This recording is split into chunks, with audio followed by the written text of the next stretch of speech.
Yo, Famin here, Paul. How are you guys doing?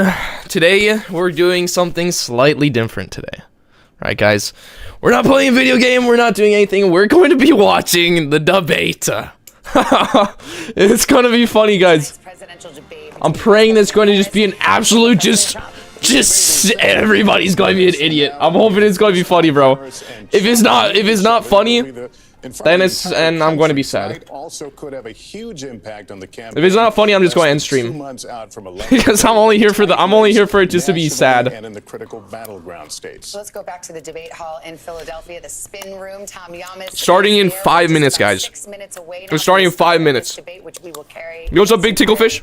Tom, are you starting to feel that buzz? What are we doing today? We're going to be watching the debate. Oh, you do? Live on stream, guys. Oh. Usually the spin room gets wild and crazy post-debate. These guys are all boring. These guys are all boring. It's not pre-recorded, Mateo, no. Yo, what's up, Shade? On both sides, sort of flank all the reporters, flank all the sets from all the different news organizations, and try to get their message out. There was a ton of commotion. Shade, you were not first, by the way. And that's because RFK Jr. came into the spin room. Of course, he was the third-party candidate who has since... Okay, these guys are really boring. I don't know. No, I'm not watching this. I'm going to be watching some Scooby-Doo toilet up the cheeks. No, we're watching this. We're definitely watching this. That is an imposter, Shade. I checked his channel, Shade. It was not you. We're 100% watching the debate, guys. If it's funny. Like who even was it? Oh, it was Donald Trump and Joe Biden. Their first debate, like before when like Donald Trump was still president. That was funny. That was really funny. Chat. The second one, it was just sad. I'm gonna be honest with you guys. I was just sad. Like the recent one of Donald Trump and Joe Biden, it was just sad. But I think that Biden threw purposely for the like hype of Kamala because it worked. Like I'm an internet creator.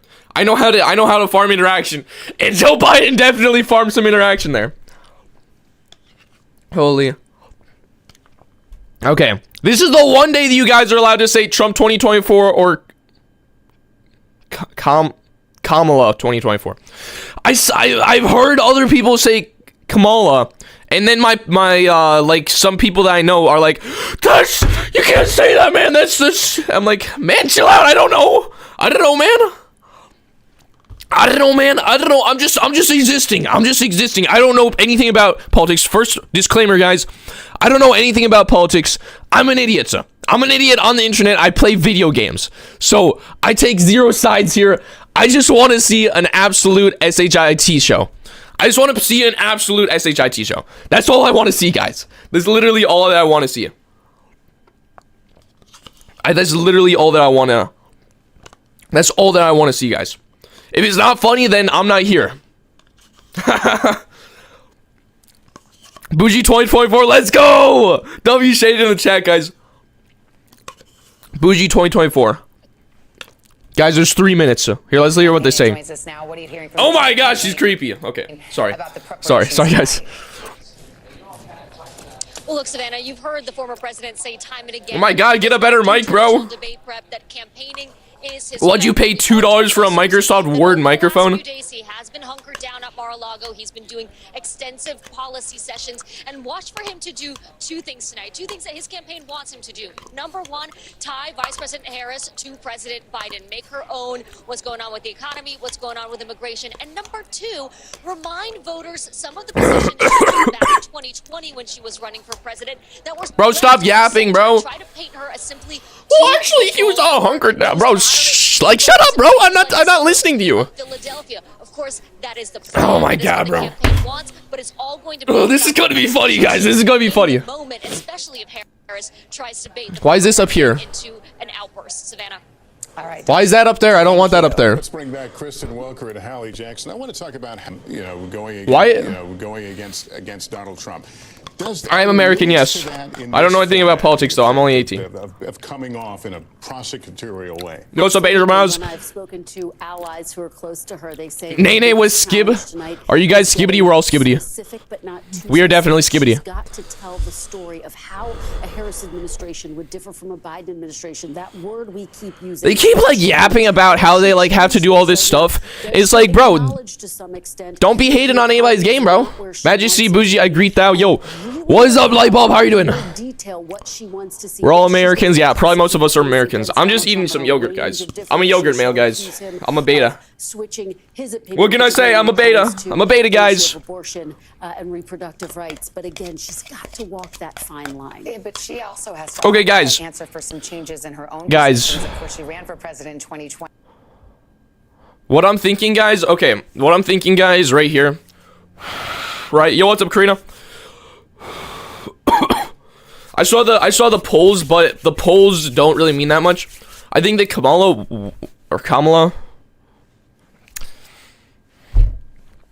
I'm about to get in trouble, bro. One with the women's votes and also one with the African American votes. I'm pretty sure. Obviously, that doesn't mean anything though. But Trump's got a lot of work to do if he wants to get those back. I'm gonna be honest with you guys. Kamala, I'm sorry, man. I'm sorry. People don't feel great. I don't know anything. So how does Vice President Harris address that moving forward? And let me briefly go there and talk about his physical performance. It's been noted by many that the former president has tended to be more rambling, disjointed in many of his answers at a time that we were focusing on Joe Biden. Is that something that folks will be watching carefully? He's now, of course, the older candidate now. Okay, we will be back with you at the top of the hour. No, don't crap. Can I swear in this stream, guys? Chat, can I swear in this stream? We're just seconds away now from tonight's first and perhaps last presidential. Guys, can I swear in this stream? Yes or no? Kamala Harris and former Most women don't actually support her, and Trump gained lots of African American support. Yeah, I have no clue what's actually because like the polls are always like over the summer. They can be right, they can be wrong. Indeed, thou can. Holy guys. Yes, it has, and we have a few moments until the debate. I just woke up from a nap, by the way, guys, so my hair looks horrible. Simulcast it right here in its entirety. It's taking place at the National Constitution Center in Philadelphia. And like June's debate, there will be no audience tonight. The candidates. You can curse even racism? Chat, can I say slurs? No, I'm just kidding. I'm just kidding, guys. I'm just kidding. There will be closing statements, but no. That's crazy, Jacob. That's crazy. Rather early in this. Oh my God, now y'all wildin'. I almost just died, says Lando. Dang, too bad. So let's take you to Philadelphia now. Oh, here we go, guys. Here we go, guys. Here we go. Here we go. Chat. Good evening, I'm David Muir, and thank you for joining us for tonight's ABC News presidential debate. We want to welcome viewers watching on ABC and around the world. What about viewers watching on Bougie's channel? What about viewers watching on Bougie's channel? Just moments away from taking the stage in this unprecedented race for president. And I'm Lindsay Davis. Tonight's meeting could be the most controversial. By the way, guys, this is the one stream you guys are allowed to say Trump 2024 or Harris 2024. You guys are allowed to say that. You guys are allowed to say those things now. I don't care. This is the one stream you guys are allowed to be political. The only stream. The only stream. I'm not going to read your comments out if you say it, but you're allowed to. You can also curse in chat, guys. Actually, no. I banned curse words. This is the only stream you're allowed to do it. Don't fight in chat, guys. Be civil. Be civil, guys. They'll be seeing 2 minutes for rebuttals and 1 minute for follow-ups, clarifications, or responses. Okay, so only be turned on when it's their turn to speak. No pre-written notes allowed. There is no audience. Let's see if they actually do the thing with the mics, guys. Let's see if they actually. Sabrina Carpenter 2020. I don't know about that one, bro. Okay, I don't know about that one. I don't know about that one, man. Diddy 2024. What is wrong with you guys? Vice President Harris lifted the podium to the right. So let's now welcome the candidates to the stage. Vice President well, here we go, guys. Harris and here we go. President Donald Trump. Wait, President Donald Trump? Wait, he's the president already? Wait, chat. Wait, he's the president. Wait, what? Have fun. Thank you. Have fun? Okay, wait. Why did he say Vice President Kamala Harris and President Donald Trump? I didn't know he was president.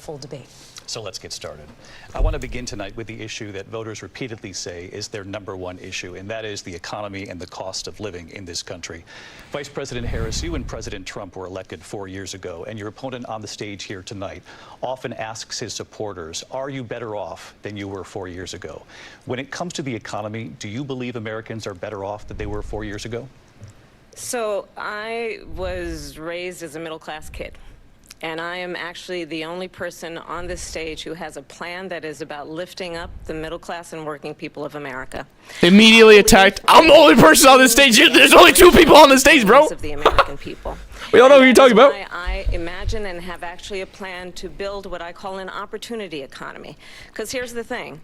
We know that we have a shortage of homes and housing, and the cost of housing is too expensive for far too many people. We know that young families need support Chad, I thought the question to raise their children. I thought the question was, is it better than it was 4 years ago? I thought that was the question. $6,000, which is the largest child tax credit that we have given in a long time, so that those young families can afford to buy a crib, buy a car seat, buy clothes for their children. My passion, one of them, is small businesses. Chad, should I make this smaller so you guys can see their faces better? Sister and me, but There we there go. was a woman who helped raise us. We call her our second mother. She was a small business owner. There, now you guys can I see it a love little bit our better. small businesses. My plan is to give a $50,000 tax deduction to start-up small businesses, knowing they are part of the backbone of Chad, is America's Trump economy. mewing yes or no? Chat. My opponent on Chad, the is other Trump hand, mewing yes or no? is Chad, to is Trump do what he has mewing done, yes or no? which is to provide a tax cut for billionaires and big Thank you, Jacob. corporations, which will result in $5 trillion to America's deficit. Yes, you can, Angel Morales. My opponent has a plan that I call the Trump's sales tax, which would be a 20% tax on everyday goods that you rely on to get through Okay, the so month. Chad, the tactic that she's using right now, I'm going to tell you guys right now, she's saying slightly what her plan is, but then she's saying what his plan is. So now he has to, instead of answering the question, he has to rebuttal all of what she's saying, which I don't know if he's going to be ready to do. I'm going to be honest with you guys. President Trump, I'll give you 2 minutes. First of all, I have no sales tax. That's an incorrect statement. She knows that. She knows that. She knows that. Other countries are going to Big T, finally, Randy, after 2024. 75 years, pay us back for all that we've done for the world. And the tariff will be substantial in some cases. I took in billions and billions of dollars, as you know, from China. In fact, they never took the tariff off because there was so much money they can't. It would totally destroy everything that they've set out to do. Okay, first of all, the tariff destroyed the prices of computer parts, and I'm still pissed at you about that, Donald Trump. I'm still pissed at you about that. You ruined my whole entire computer business, first of all. Terrible economy Second of because all, inflation has, which we'll is listen to really known him. as a country buster. It breaks up countries. We have inflation like very few people have ever seen before, probably the worst in our nation's history. Big T, Randy, 2024. 2024. What is wrong with you guys? Many things are 50, 60, 70, and 80% higher than they were just a few years ago. This has been a disaster for people, for the middle class, but for every class. On top of that, we have millions of people pouring into our country from prisons and jails, from mental institutions. Guys, and not insane counting asylums, 2024. And they're coming in and they're taking jobs that are occupied right now by African Americans and Hispanics, and also unions. Unions are going to be affected very soon. And you see I kind what's of happening. missed what You he see said. what's I'm sorry, happening guys. with towns throughout the United States. Turning on the You look at captions. Springfield, Ohio. You look at Aurora in Colorado. Oh, wait, no, it's a They are live stream. It won't be taking over good. The towns. They're taking over buildings. They're going in. Wait, who did he say that? Who's These taking are the over people stuff? Wait, chat. that Who'd they Xi say? and I missed it. I'm so Biden dumb. led into our country, and they're so dumb. destroying our country. They're dangerous. Wait, They're who's the dangerous, highest chat? Wait. level of criminality. Wait, chat, who And did he we say? have to Because get he them said out. that We they're have to get taking- them out fast. I created one of the greatest economies in the history of our country. I'll do it again and even better. We are going to get to immigration sorry, and Jacob. security during this debate, but I would like to let Vice President Harris respond on the economy. Wait, what was even the question? Well, I would love to. Let's talk about what Donald Trump left us. Donald Trump left us the worst unemployment since the Great Depression. Donald Trump left us the worst public health epidemic in a century. Donald Trump left us the worst attack on our democracy since the Civil War. And what we have done is clean up Donald Trump's mess What we have done and what I intend to do is build on what we know are the aspirations and the hopes of the American people. But I'm going to tell you all in this debate tonight, you're going to hear from the same old tired playbook, a bunch of lies, grievances, and name-calling. What you're going to hear tonight is a detailed and dangerous plan called Project 2025 that the former president intends on implementing if he were elected again. I believe very strongly that the American people what's up, QKK? want a president who understands the importance of bringing us together, knowing we have so much more in common than what separates us. And I pledge to you to be for all Americans. President Trump will give you a minute here to respond. Number one, I have nothing to do, as you know, and as she knows better than anyone, I have nothing to do with Project 2025. That's out there. I haven't read it. I don't want to read it purposely. I'm not going to read it. This was a group of people that got together. They came up with some ideas, I guess some good, some bad. But it makes no difference. I have nothing to do. Everybody knows I'm an open book. Everybody knows what I'm going to do. Cut taxes very substantially and create a great economy like I did before. We had the greatest economy. We got hit with a pandemic. And the pandemic was not since 1917, where 100 million people died, has there been anything like it. We did a phenomenal job with the pandemic. We handed them over a country where the economy and where the stock market was higher than it was before the pandemic came in. Nobody's ever seen anything like it. We made ventilators for the entire world. We got gowns, we got masks, we did things that nobody thought possible. And people give me credit for rebuilding the military. They give me credit for a lot of things, but not enough credit for the great job we did with I'm not pausing the video, The Devangene. only jobs they got were bounce back jobs. These were jobs bounce back, and it bounced back and it went to their benefit. But I wish that they give me like a second to talk because I don't want to talk over them. You know what I'm saying? So, Like, you gotta mute my mic now. Like, Trump you know what I'm has no saying, plan guys? for you. Like, I just want a second and to when talk you about look at this, his bro. economic You're not plan, giving it's me any all time, and about I'm not going tax to breaks pause for the it. richest people. I'm offering what I describe as an Not opportunity pausing it. economy, and the best economists in our country, if not the world, have reviewed our relative plans for the future of America. What Goldman Sachs has said is that Donald Trump's plan would make the economy worse. Mine would strengthen the economy. What the Wharton School has said is Donald Trump's plan would actually explode the deficit. 16 Nobel laureates have described his economic plan as something that would increase inflation and by the middle of next year would invite a recession. You just have to look at where we are and where we stand on the issues. And I'd invite you to know that Donald Trump actually has no plan for you because he is more interested in defending himself than he is in looking out for you. That's just a soundbite. They gave her that to say. Look, I went to the Wharton School of Finance, and many of those professors, the top professors, think my plan is a brilliant plan. It's a great plan. It's a plan that's going to bring up our worth, our value as a country. It's going to make people want to be able to go and work and create jobs and create a lot of good, solid money for our country. Just to finish off, she doesn't have a plan. She copied Biden's plan, and it's like 4 sentences, like run, spot, run. 4 sentences that are just, oh, we'll try and lower taxes. She doesn't have a plan. Take a look at her plan. She doesn't have a plan. Mr. President, I do want to drill down on something you both brought up. The Vice President brought up. Okay, I gotta pause it. Don't. He's saying she doesn't have a plan. Neither of them have a plan, bro. Neither of them have a plan. And second of all, every single president leaves the country with a deficit, bro. Like, why are they even talking about the deficit? Because every single president does it. Second of all, neither of them have a plan. Okay. Your Sorry. tariffs, you responded, and let's drill down on this, because your plan is what she calls is essentially a national sales tax. Your proposal calls for tariffs, as you pointed out here, on foreign imports across the board. You recently said that you might double your plan, imposing tariffs up to 20% on goods coming into this country. As you know, many economists say that with tariffs at that level, costs are then passed on to the consumer. Vice President Harris has argued it'll mean higher prices on gas, food, clothing, medication, arguing it costs the typical family nearly $4,000 a year. Do you believe Americans can afford higher prices because of tariffs? They're not going to have higher prices. What's going to happen, who's going to have higher prices is China and all of the countries that have been ripping us off for years. I was the only president ever. China was paying us hundreds of billions of dollars, and so were other countries. And you know, if she doesn't like them, they should have gone out and they should have immediately cut the tariffs. But those tariffs are there 3.5 years now under their administration. We are going to take in billions of dollars, hundreds of billions of dollars. I had no inflation, virtually no inflation. They had the highest inflation perhaps in the history of our country, because I've never seen a worse period of time. People can't go out and buy cereal or bacon or eggs or anything else. The people of our country are absolutely dying with what they've done. They've destroyed the economy. And all you have to do is look at a poll. The polls say 80 and 85 and even 90% that the Trump economy... Why is it loading? The economy was great, that their economy was terrible. Vice President Harris, Harris I is indeed ask mewing. for your response, and you heard what the president said there, because the Biden administration did keep a number of the Trump tariffs in place. So how do you respond?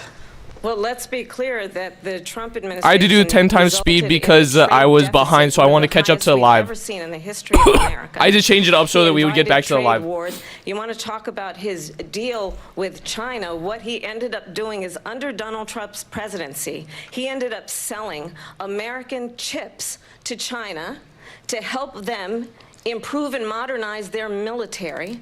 Basically sold us out, when a policy about China should be in making sure the United States of America wins the competition for the 21st century, which means focusing on the details of what that requires, focusing on relationships with our allies, focusing on investing in American-based technology so that we win the race on AI, on quantum computing, focusing on what we need to do to support America's workforce so that we don't end up having on the short end of the stick in terms of workers' rights. But what Donald Trump did, let's talk about this, with COVID, is he actually thanked President Xi for what he did during COVID. Look at his tweet. "Thank you, President Xi!" exclamation point. When we know that Xi was responsible for lacking and not giving us transparency about the origins of COVID.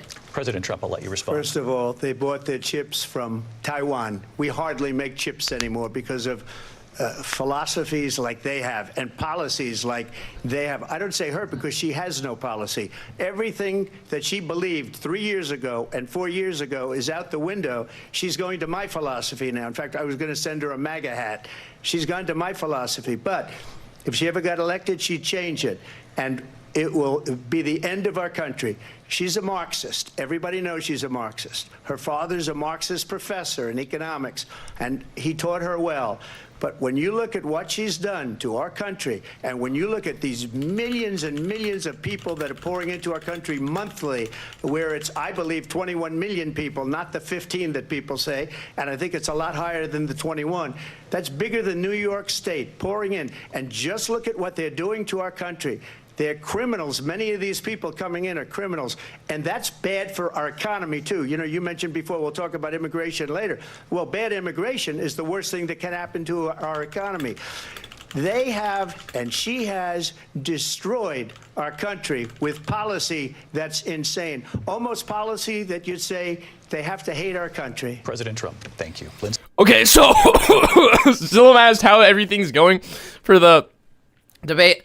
I want to say I haven't heard either of the people say a single, like, actual policy that they're going to do. They just say, well, actually, they have no policies. They have no policies. Well, actually, Donald Trump doesn't have any policies.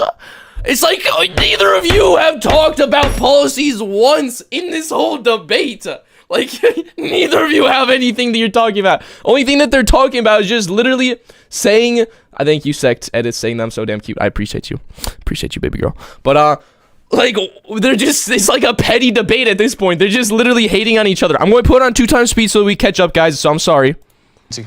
I want to turn to the issue of abortion. It's going to be faster. President Trump, you've often touted that you were able to kill Roe v. Wade. Last year, you said that you were proud to be the most pro-life president in American history. Then last month, you said that your administration would be great for women and their reproductive rights. In your home state of Florida, you surprised many with regard to your 6-week abortion ban because you initially had said that it was too short. And you said, quote, I'm going to be voting that we need more than 6 weeks. But then the very next day, you reversed course and said you would vote to support the 6-week ban. Vice President Harris says that women shouldn't trust you on the issue of abortion because you've changed your position so many times. Therefore, why should they trust you? Well, the reason I'm doing that vote is because the plan is, as you know, the vote is, they have abortion in the 9th month. They even have, and you can look at the governor of West Virginia, the previous governor of West Virginia, not the current governor, who's doing an excellent job, but the governor before, he said the baby will be born and we will decide what to do with the baby. In other words, we'll execute the baby. And that's why I did that, because that predominates, because they're radical. The Democrats are radical in that. And her vice presidential I want to pick, hear which I think is a your horrible pick, by the way, policy, for our though. country, because he is really out of it. But her vice presidential pick says abortion in the 9th month is absolutely fine. He also says execution after birth. It's execution, no longer abortion, because the baby is born, is okay. And that's not okay with me, hence the vote. But what I did is something for 52 years. They've been trying to get Roe v. Wade into the states. And through the genius and heart and strength of 6 Supreme Thank you Court so much. I justices, just heard him say that. we were able to do that. Now, I believe in the exceptions for rape, incest, and Yeah, life you of just the mother. said too. I believe strongly in it. Ronald Reagan did also. 85% of Republicans do. Exceptions. Very important. But we were able to get it, and now states are voting on it. And for the first time, you're going to see, look, this is an issue that's torn our country apart for 52 years. Every legal scholar, every Democrat, every Republican, liberal, conservative, they all wanted this issue to be brought back to the states where the people could vote. And that's what happened. Now, Ohio? Now we're to live now. The vote was somewhat liberal. Kansas, the vote was somewhat liberal, much more liberal than people would have thought. But each individual state is voting. It's the vote of the people now. It's not tied up in the federal government. I did a great service in doing it. It took courage to do it. And the Supreme Court had great courage in doing it. And I give tremendous credit to those 6 justices. So far, this was the only good part of the debate. It is legal to kill a baby after it's born. The only good part. Vice President, I want to get your response to President Trump. Well, as I said, you're going to hear a bunch of lies, and that's not actually a surprising fact. Let's understand how we got here. Donald Trump hand-selected 3 members of the United States Supreme Court with the intention that they would undo the protections of Roe v. Wade. And they did exactly as he intended. And now in over 20 states, there are Trump abortion bans, which make it criminal for a doctor or nurse to provide health care. In one state, it provides prison for life. Trump abortion bans that make no exception even for rape and incest, which understand what that means. A survivor of a crime of violation to their body does not have the right to make a decision about what happens to their body next. That is immoral.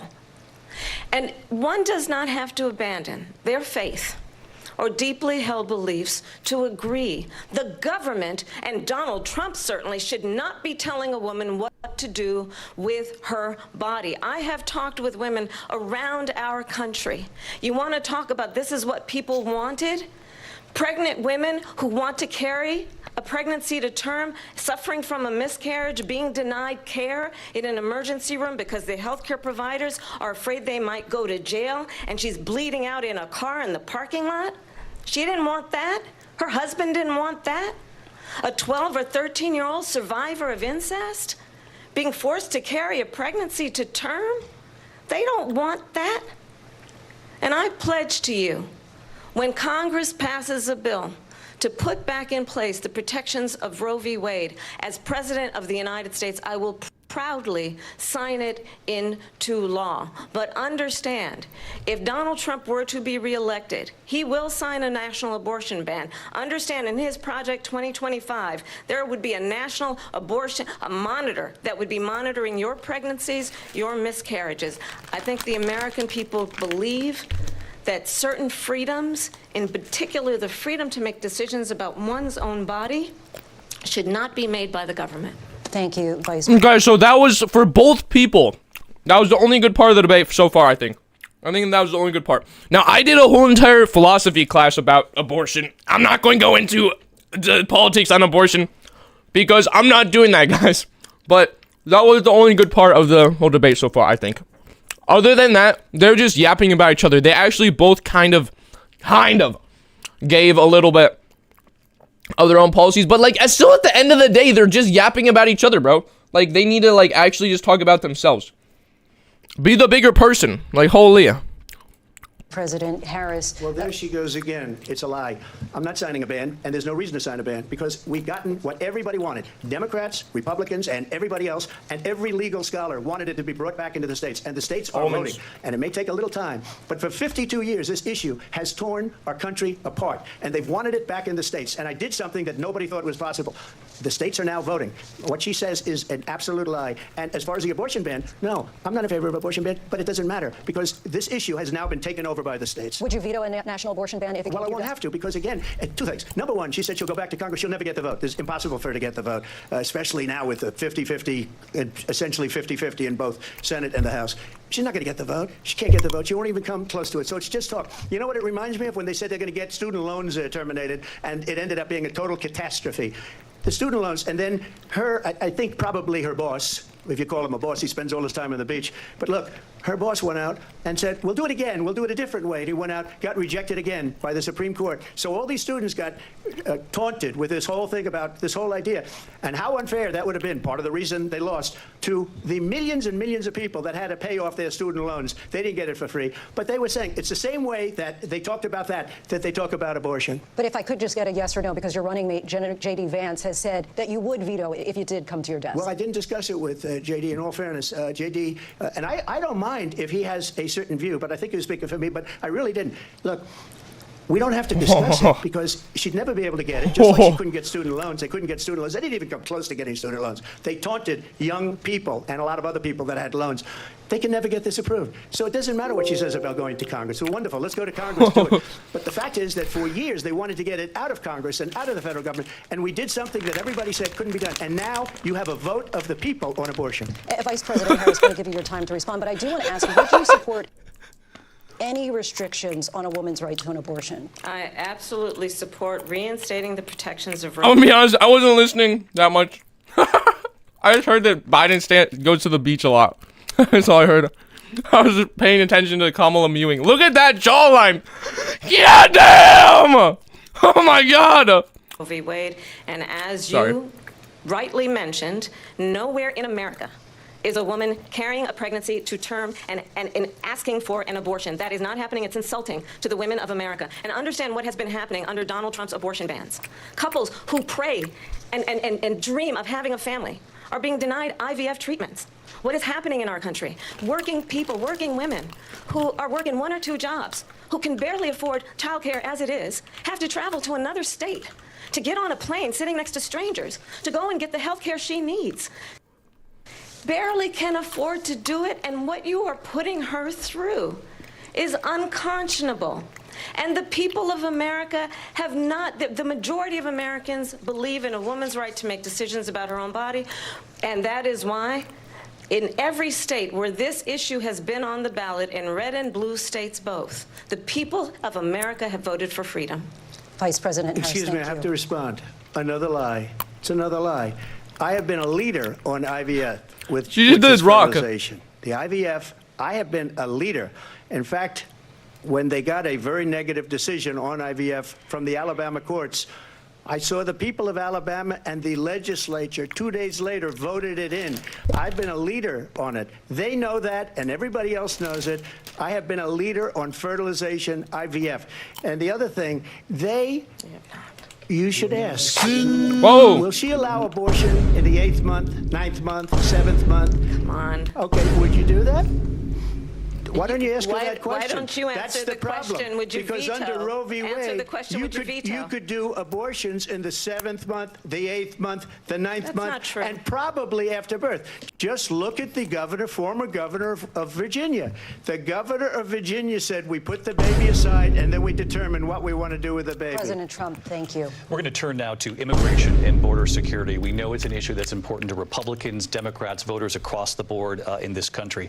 Vice President Harris, you were tasked by President Biden with getting to the root causes of migration from Central America. We know that illegal border crossings reached a record high in the Biden administration. This past June, President Biden imposed tough new asylum restrictions. We know the numbers since then have dropped significantly. But my question to you tonight is, why did the administration wait until 6 months before the election to act? And would you have done anything differently from President Biden on this? So I'm the only person on this stage who has prosecuted transnational criminal organizations for the trafficking of guns, drugs, and once again, that thing, I'm the only person on this stage, blank. There's only 2 people on the stage. We know who you're talking about. We know who you're talking about, bro. I don't know, man. I just find it funny. Human beings. And let me say that the United States Congress, including some of the most conservative members of the United States Senate, came up with a border security bill, which I supported. And that bill would have put 1,500 more border agents on the border to help those folks who are working there right now overtime trying to do their job. It would have allowed us to stem the flow of fentanyl coming into the United States. I know there are so many families watching tonight who have been personally affected by the surge of fentanyl in our country. That bill would have put more resources to allow us to prosecute transnational criminal organizations for trafficking in guns, drugs, and human beings. But you know what happened to that bill? Donald Trump got on the phone, called up some folks in Congress and said, kill the bill. And you know why? Because he'd prefer to run on a problem instead of fixing a problem. And understand, this comes at a time where the people of our country actually need a leader who engages in solutions, who actually addresses the problems at hand. But what we have in the former president is someone who would prefer to run on a problem instead of fixing a problem. And I'll tell you something, he's going to talk about immigration a lot tonight, even when it's not the subject that is being raised. And I'm going to actually do something really unusual, and I'm going to invite you to attend one of Donald Trump's rallies, because it's a really interesting thing to watch. You will see during the course of his rallies, he talks about fictional characters like Hannibal Lecter. He will talk about windmills cause cancer. And what you will also notice is that people start leaving his rallies early out of exhaustion and boredom. And I will tell you, the one thing you will not hear him talk about is you. You will not hear him talk about your needs, your dreams, and your desires.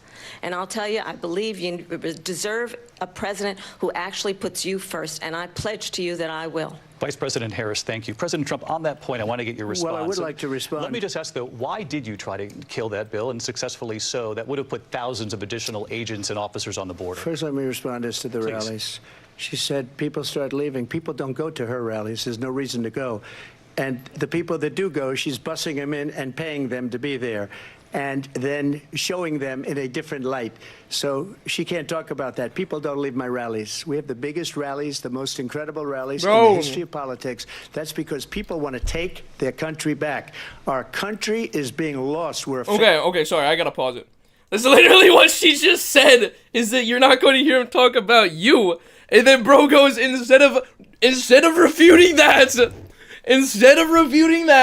the fact that he doesn't talk about you, he goes on and he goes and says, well, actually, I'd like to tell you, we do get people at my debates, at my rallies, and Kamala has to pay people to go to us. She has to pay people. Like, that's not the point. That's not the point. She literally said that so that you'd refute the wrong thing. Oh my God, bro, come on. Failing nation, and it happened 3.5 years ago. And what's going on here, you're going to end up in World War III, just to go into another subject. What they have done to our country by allowing these millions and millions of people to come into our country, and look at what's happening to the towns all over the United States. And a lot of towns don't want to talk. It's not going to be Aurora or Springfield. A lot of towns don't want to talk about it because they're so embarrassed by it. In Springfield, they're eating the dogs, the people that came in. They're eating the cats. They're eating. Wait, what? They're eating the pets of the people that live there. And this is what's happening in our country, and it's a shame. As far as the rallies are concerned, as far as the reason they go is they like what I say. They want to bring our country back. They want to make America great again. It's a very simple phrase, make America great again. She's destroying this country, and if she becomes president, this country doesn't have a chance of success. Not only success, we'll end up being Venezuela on steroids. I just want to clarify here, you bring up Springfield, Ohio, and ABC News did reach out to the city manager there. He told us there had been no credible reports of specific claims of pets being harmed, injured, or abused by individuals. The fact checking! Oh my God! The immigrant community. Well, I've seen people on television. Let me just say here, this is the people on television say my dog was taken and used for food. So maybe he said that, and maybe that's a good thing to say for a city manager. I'm not taking this from television. television. But the people I'm on taking it from television the city saying manager. their dog was eaten by the people that went there. Again, the Springfield city manager says there's no evidence of that. Vice President Harris, I'll let you respond to the rest of what you've heard. You talk about extreme. You know, this is, I think, one of the reasons why in this election I actually have the endorsement of 200 Republicans who have formally worked with President Bush, Mitt Romney, and John McCain, including the endorsement of former Vice President Dick Cheney and Congress member Liz Cheney. I always like Dick Cheney's name. If you want to really know Dick Cheney. The inside track on who the former president is, if he didn't make it clear already, just ask people who have worked with him. His former chief of staff, a 4-star general, has said he has contempt for the Constitution of the United States. His former national security advisor has said he is dangerous and unfit. Oh my God! His former Secretary of Defense has said the nation, the republic, would never survive another Trump term. And when we listen to this kind of rhetoric, when the issues that affect the American people are not being addressed, I think the choice is clear in this election. President Trump, I'll give you a quick minute to respond. Thank you. Our super chatted $4.99. Thug shake. So graciously, they did bad things or a bad job, I fired them. They never fired one person. They didn't fire anybody having to do with Afghanistan and the Taliban and the 13 people who's were just killed, viciously and violently killed. And I got to know the parents and the family. They didn't fire. They should have fired all those generals, all those top. Thank you for the dono! One of the most incompetently handled situations anybody has ever seen. So when somebody does a bad job, I fire him. And you take a guy like Esper. He was no good. I fired him. So he writes a book. Another one writes a book. Because with me, they can write books. With nobody else can they. But they have done such a poor job, and they never fire anybody. Look at the economy. Look at the inflation. They didn't fire any of their economists. They have the same people. That's a good way not to have books written about you. But just to finish, I got more votes than any Republican in history by far. In fact, I got more votes than any president, sitting president in history by far. Let me. But didn't Biden win? So doesn't that mean he had more votes? Continue on immigration. It was what you wanted to talk about earlier. So let's get back to your deportation proposal that the vice president. Jackson, if you spam Trump like 10 times, YouTube will just remove your comment. And same if you spam like any name, like Kamala. If you want to say like your opinion, don't spam it like 50 times because YouTube will remove it. It's not me removing your comment, guys. It's YouTube removing it. President has reacted to as well. President Trump, you call this the largest domestic deportation operation in the history of our country. You say you would use the National Guard. You say if things get out of control, you'd have no problem using the U.S. military. Police, yes. You also said you would use local police. How would you deport 11 million undocumented immigrants? I know you believe that number is much higher. Take us through this. What does this look like? Will authorities be What side is Lil Bro on? I'm on neither side. I said at the start of this stream, guys, I'm an idiot that plays video games. I'm just here to laugh at these people because they're both idiots. door to door in this country? Yeah. It is much higher. Let me go back. Take us through this. What does this look like? Will authorities be going door to door in this country? Yeah. It is much higher because of them. They allowed criminals, many millions of criminals. They allowed terrorists. They allowed common street criminals. They allowed people to come in, drug dealers, to come into our country, and they're now in the United States and told by their countries like Venezuela, don't ever come back or we're going to kill you. Do you know that crime in Venezuela and crime in countries all over the world is way down? You know why? Because they've taken their criminals off the street and they've given them to her to put into our country. And this will be one of the greatest mistakes in history for them to allow, and I think they probably did it because they think they're going to get votes, but it's not worth it because they're destroying the fabric of our country by what they've done. There's never been anything done like this at all. They've destroyed the fabric of our country. Millions of people let in, and all over the world, crime is down, all over the world except here. Crime here is up and through the roof, despite their fraudulent statements that they made. Crime in this country is through the roof, and we have a new form of crime. It's called migrant crime, and it's happening at levels that nobody thought possible. President Trump, as you know, the FBI says overall violent crime is actually coming down in this country. But excuse me, the FBI they were defrauding statements. They didn't include the worst cities. They didn't include the cities with the worst crime. It was a fraud, just like their number of 818,000 jobs. I'm having a hard time listening. I'm so sorry, guys. I'm so sorry. But someone just said in chat, Trump needs to oil up right now.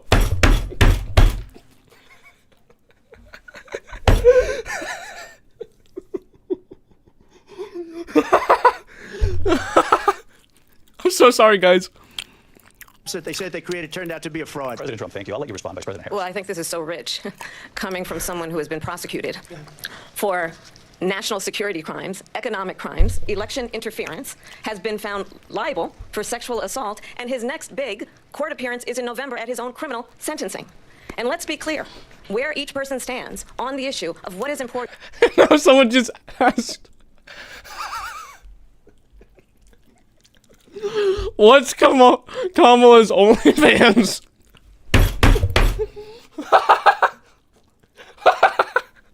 What is wrong with you guys?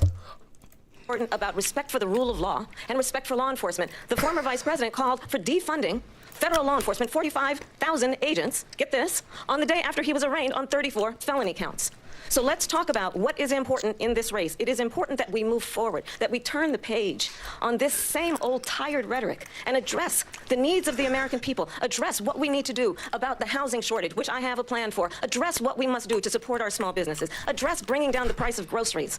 But frankly, the American people are exhausted with this same old tired playbook. Vice President Harris, thank you. Excuse me. Every one of those cases was started by them against their political opponent. And I'm winning most of them, and I will win the rest on appeal. And you saw that with the decision that came down just recently from the Supreme Court. I'm winning most of them. But those are cases, it's called weaponization. Never happened in this country. They weaponized the Justice Department. Every one of those cases was involved with the DOJ, from Atlanta and Fani Willis to the Attorney General of New York and the DA in New York. Every one of those cases. And then they say, oh, he's a criminal. They're the ones that made them go after me. By the way, Joe Biden was found essentially guilty on the documents case. And what happened in my documents case? They said, oh, that's the toughest of them all. A complete and total victory. 2 months ago, it was thrown out. It's weaponization, and they used it, and it's never happened in this country. They used it to try and win an election. They're fake cases. President Trump, thank you. A really quick response here, Vice President Harris, on this notion of weaponization of the Justice Department. Well, let's talk about extreme and understand the context in which this election in 2024 is taking place. The United States Supreme Court recently ruled that the former president would essentially be immune from any misconduct if he were to enter the White House again. Understand, this is someone who has openly said he would terminate, I'm quoting, terminate the Constitution of the United States, that he would weaponize the Department of Justice against his political enemies. Someone who has openly expressed disdain for members of our military. Understand what it would mean if Donald Trump were back in the White House with no guardrails, because certainly we know now the court won't stop him. We know J.D. Vance is not going to stop him. It's up to the American people to stop him. Thank you. Lindsay? Vice President Harris, in your last run for president. This is the one that weaponized, not me. She weaponized. I probably took a bullet to the head because of the things that they say about me. They talk about democracy. I'm a threat to democracy. They're the threat to democracy with a fake Russia investigation that went nowhere. We have a lot to get through. Lindsay? Okay, Jacob says in chat, notice how they always give her a second turn and Trump has to fight for it? I've noticed that I haven't really been paying that much attention. What I've noticed, though, is that they should be going, we're going to ask you this question. Now, Trump, it's your turn to rebuttal. Now, Trump, we're going to ask you a question. Now, Kamala, it's your turn to rebuttal. They're not doing that, sir. So they're just being complete just jack-offs. Holy. Someone said something in the chat that was really funny. W. Riz from Car Guy. Car Guy said, yes, sir, Trump is about to win, just like you're about to win Mia. W. Republican Riz. President, you said you wanted to ban fracking. Now you don't. You wanted mandatory government buyback programs for assault weapons. Now your campaign says you don't. You supported decriminalizing border crossings. Now you're taking a harder line. I know you say that your values have not changed. So then why have so many of your policy positions changed? So my values have not changed, and I'm going to discuss at least every point that you've made. But in particular, let's talk about fracking because we're here in Pennsylvania. I made that very clear in 2020. I will not ban fracking. I have not banned fracking as Vice President of the United States. And in fact, I was the tie-breaking vote on the Inflation Reduction Act, which opened new leases for fracking. My position is that we have got to invest in diverse sources of energy so we reduce our reliance on foreign oil. We have had the largest increase in domestic oil production in history because of an approach that recognizes that we cannot over-rely on foreign oil. As it relates to my values, let me tell you, I grew up a middle-class kid raised by a hardworking mother. The Biden administration actually has had more oil production than any other president. But then we're not getting it from other places, so we're wasting our own oil. Why don't we steal it from other countries, man? Who worked and saved and was able to buy our first home when I was a teenager. The values I bring to the importance of home ownership, knowing not everybody got handed $400 million on a silver platter and then filed bankruptcy 6 times, is a value that I bring to my work to say we are going to work with the private sector and home builders to increase by 3 million homes by the end of my first term. My work that is related to having a friend when I was in high school who was sexually assaulted by her stepfather. And my focus then on protecting... Wait, why did you just bring someone that was essayed? 3 million homes, increased by 3 million homes by the end of my first term. My work that is related to having a friend when I was in high school who was sexually assaulted by her stepfather. And my focus then on protecting women and children from violent crime is based on a value that is deeply grounded in the importance of standing up for those who are most vulnerable. My work that is about protecting Social Security and Medicare is based on long-standing work that I have done. Protecting seniors from abuse have not changed. And what is important is that there is a president who actually brings values. Said I'm voting for the female just because she's female.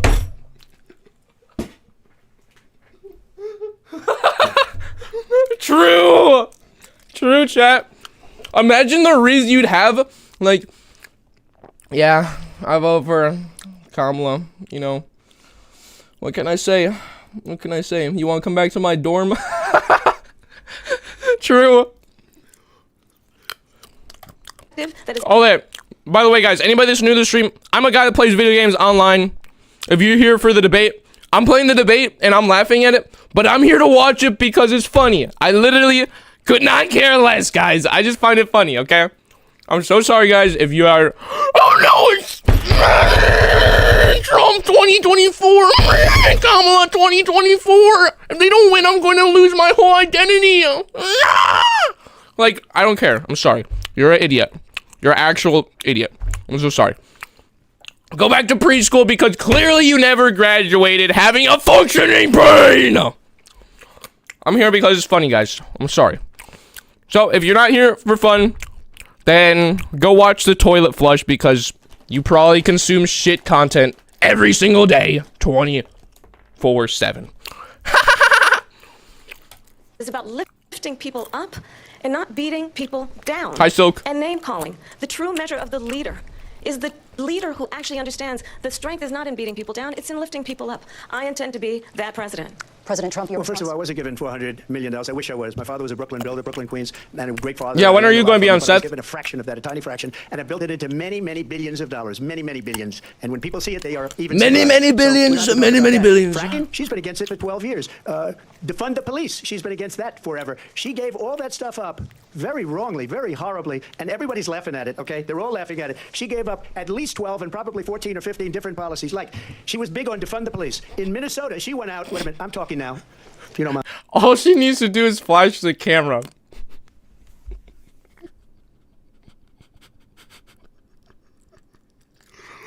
All right. All right. And please. Does that sound familiar? She went out in Minnesota and wanted to let criminals that killed people, that burned down Minneapolis, she went out and raised money to get them out of jail. She did things that nobody would ever think of. Now she wants to do transgender operations on illegal aliens that are in prison. This is a radical left liberal that would do this. She wants to confiscate your guns, and she will never allow fracking.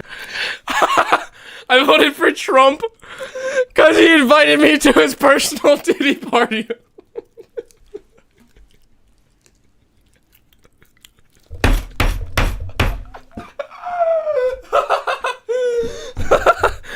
Oh my God. Pennsylvania. If she won the election, fracking in Pennsylvania will end on day one. Just to finish one thing, so important in my opinion. So I got the oil business going like nobody has ever done before. When they took over, they got rid of it, started getting rid of it, and the prices were going up the roof. They immediately let these guys go to where they were.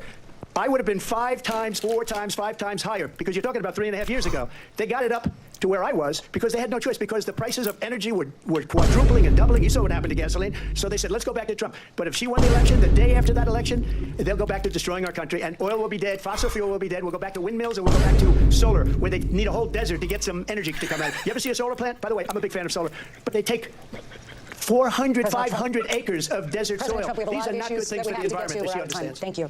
Lindsay, thank you. We have an election in just 56 days. Wait, what did they just do? Not good things for the environment, that she understands. Thank you. Lindsay, thank you. We have an election. Okay, that was the time thing. Why did they not show the clock? They should have the clock in the corner at all times. In just 56 days. And I want to talk about the peaceful transfer of power, which, of course, we all know is a cornerstone of our democracy, and the role of a president in a moment of crisis. Mr. President, on January 6th, you told your supporters to march to the Capitol. You said you would be right there with them. The country and the world saw what played out at the Capitol that day, the officers coming under attack. Aides in the West Wing say you watched it unfold on television off the Oval Office. You did send out tweets, but it was more than 2 hours before you sent out that video message telling your supporters to go home. Is there anything you regret about what you did on that day? You just said a thing that isn't covered. Peacefully and patriotically, I said during my speech, not later on. Peacefully and patriotically. And nobody on the other side was killed. Wait! Not that day. Before you sent out a Capitol, you said you would be right there with them. The country and the world saw what played out at the Capitol that day, the officers coming under attack. Wait! In the West Wing say you watched it unfold on television off the Oval Office. You did send out tweets, but it was more than 2 hours before you sent out that video message telling your supporters to go home. Is there anything you regret about what you did on that day? You just said a thing that isn't covered. Peacefully and patriotically, I said during my speech, not... No, he didn't, bro. He did not say that during his speech. Later on. Bro, it's capping. Peacefully and patriotically. And nobody on the other side was killed. Ashley Babbitt was shot by an out-of-control police officer. There were people that died. What are you talking about, bro? that should have never, ever shot her. It's a disgrace. But we didn't do this group of people that have been treated so badly. I ask, what about all the literal guards died? People that are pouring into our country and killing people that she allowed to pour in? She was the border czar. Remember that. She was the border czar. She doesn't want to be called the border czar because she's embarrassed by the border. In fact, she said at the beginning, well, I'm surprised you're not talking about the border yet. That's because she knows what a bad job they've done. What about those people? When are they going to be prosecuted? When are these people from countries all over the world, not just South America, they're coming in from all over the world, David, all over the world, and crime rates are down all over the world. How did bro get to the border from that question?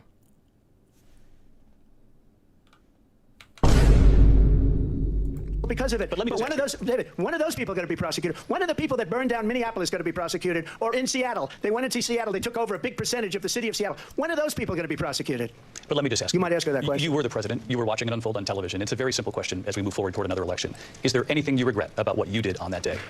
Yes, I had nothing to do with that other than they asked me to make a speech. I showed up for a speech. I said, I think it's going to be big. I went to Nancy Pelosi and the mayor of Washington, D.C., and the mayor put it back in writing, as you know.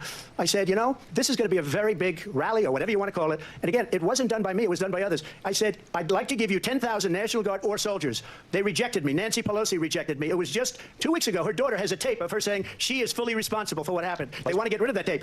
It would have never happened if Nancy Pelosi and the mayor of Washington did their jobs. I wasn't responsible for security. Nancy Pelosi was responsible. She didn't do her job. The question was about you as president, not about former Speaker Pelosi, but I do want Vice President Harris to respond here. I was at the Capitol on January 6th. I was the vice president-elect. I was also an acting senator. I was there.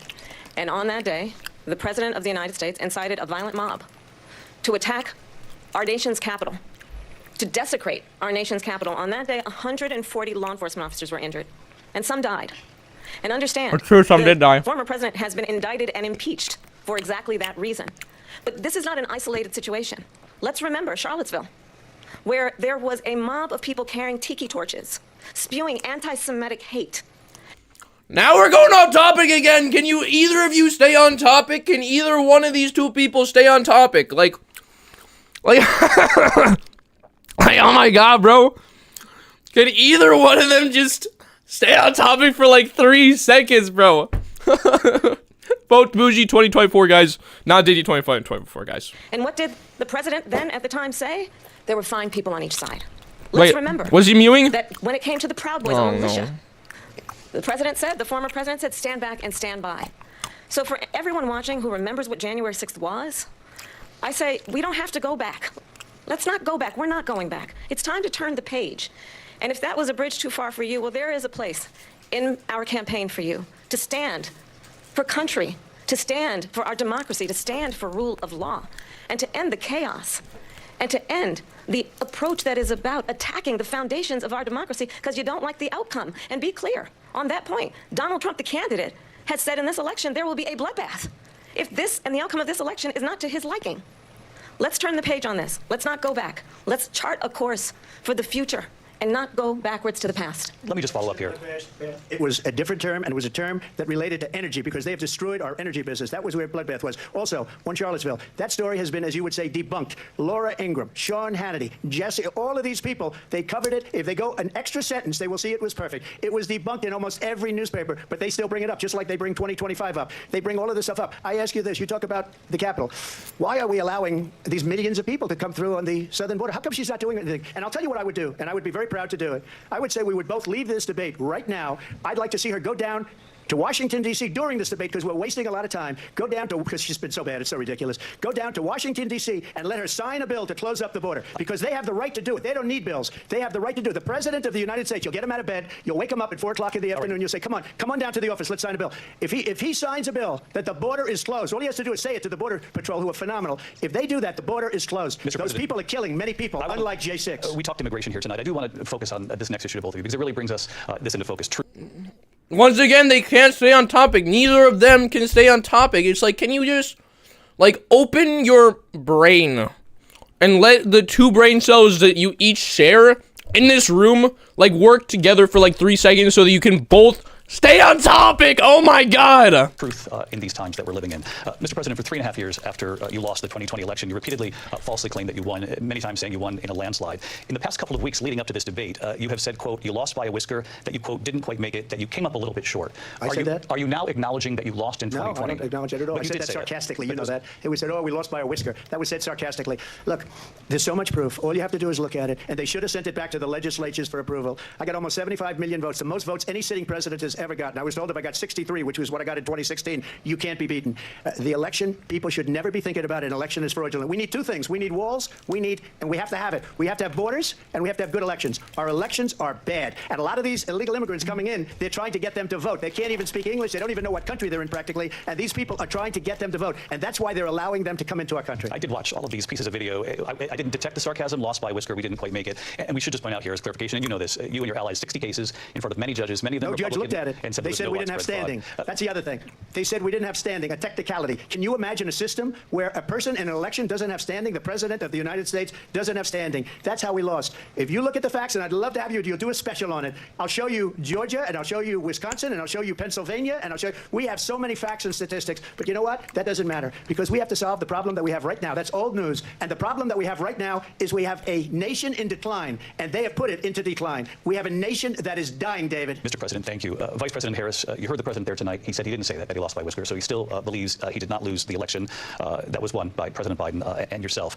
But I do want to ask you about something that's come up in the last couple of days. This was a post from President Trump about this upcoming election just weeks away. He said, when I win, those people who cheated, and then he lists donors, voters, election officials, he says will be prosecuted to the fullest extent of the law, which will include long-term prison sentences. One of your campaign's top lawyers responded saying, we won't let Donald Trump intimidate us. We won't let him suppress the vote. Is that what you believe he's trying to do here? Donald Trump was fired by 81 million people. So let's be clear about that. And clearly he is having a very difficult time processing that. But we cannot afford to have a president of the United States who attempts, as he did in the past, to upend the will of the voters in a free and fair election. And I'm going to tell you that I have traveled the world as Vice President of the United States, and world leaders are laughing at Donald Trump.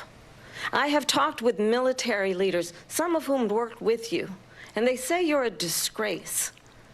And when you then talk in this way in a presidential debate and deny what over and over again are court cases you have lost because you did, in fact, lose that election, it leads one to believe that perhaps we do not have in the candidate to my right the temperament or the ability to not be confused about fact. That's deeply troubling, and the American people deserve better. I'll give you 1 minute to respond, Mr. President. Let me just say about world leaders. Viktor Orban, one of the most respected men, they call him a strong man. He's a tough person, smart. Prime Minister of Hungary. They said, why is the whole world blowing up? 3 years ago it wasn't. Why is it blowing up? He said, because you need Trump back as president. They were afraid of him. China was afraid, and I don't like to use the word afraid, but I'm just quoting him. China was afraid of him. North Korea was afraid of him. Look at what's going on with North Korea, by the way. He said Russia was afraid of him. I ended the Nord Stream 2 pipeline, and Biden put it back on day one, but he ended the XL pipeline. The XL pipeline in our country, he ended that. But he let the Russians build a pipeline going all over Europe and heading into Germany, the biggest pipeline in the world. Look, Viktor Orban said it. He said the most respected, most feared person is Donald Trump. We had no problems when Trump was president, but when this weak, pathetic man that you saw at a debate just a few months ago, that if he weren't in that debate, he'd be running instead of her. She got no votes. He got 14 million votes. What you did, you talk about a threat to democracy. He got 14 million votes, and they threw him out of office. And you know what? I'll give you a little secret. He hates her. He can't stand her. But he got 14 million votes. They threw him out. She got 0 votes. And when she ran, she was the first one to leave because she failed. And now she's running. I don't understand it, but I'm okay with it because your time is I think up. we're going to do very well. We've got a lot more to get to. Turning now to the Israel-Hamas war and the hostages who are still being held, Americans among them. Vice President Harris in It's just these tangents, chat. He won the election, he won it, and then he quit, and she got 0 votes, 0 votes, I tell you what, 0 votes. And I'll tell you a little secret, he hates her, he hates her face, he hates the way that she talks, the way that she walks, the way that she sneak disses her. I tell you what, hey Kamala, I hear you like him young. You better never go to Cell Block 1, Kamala, you better never go there.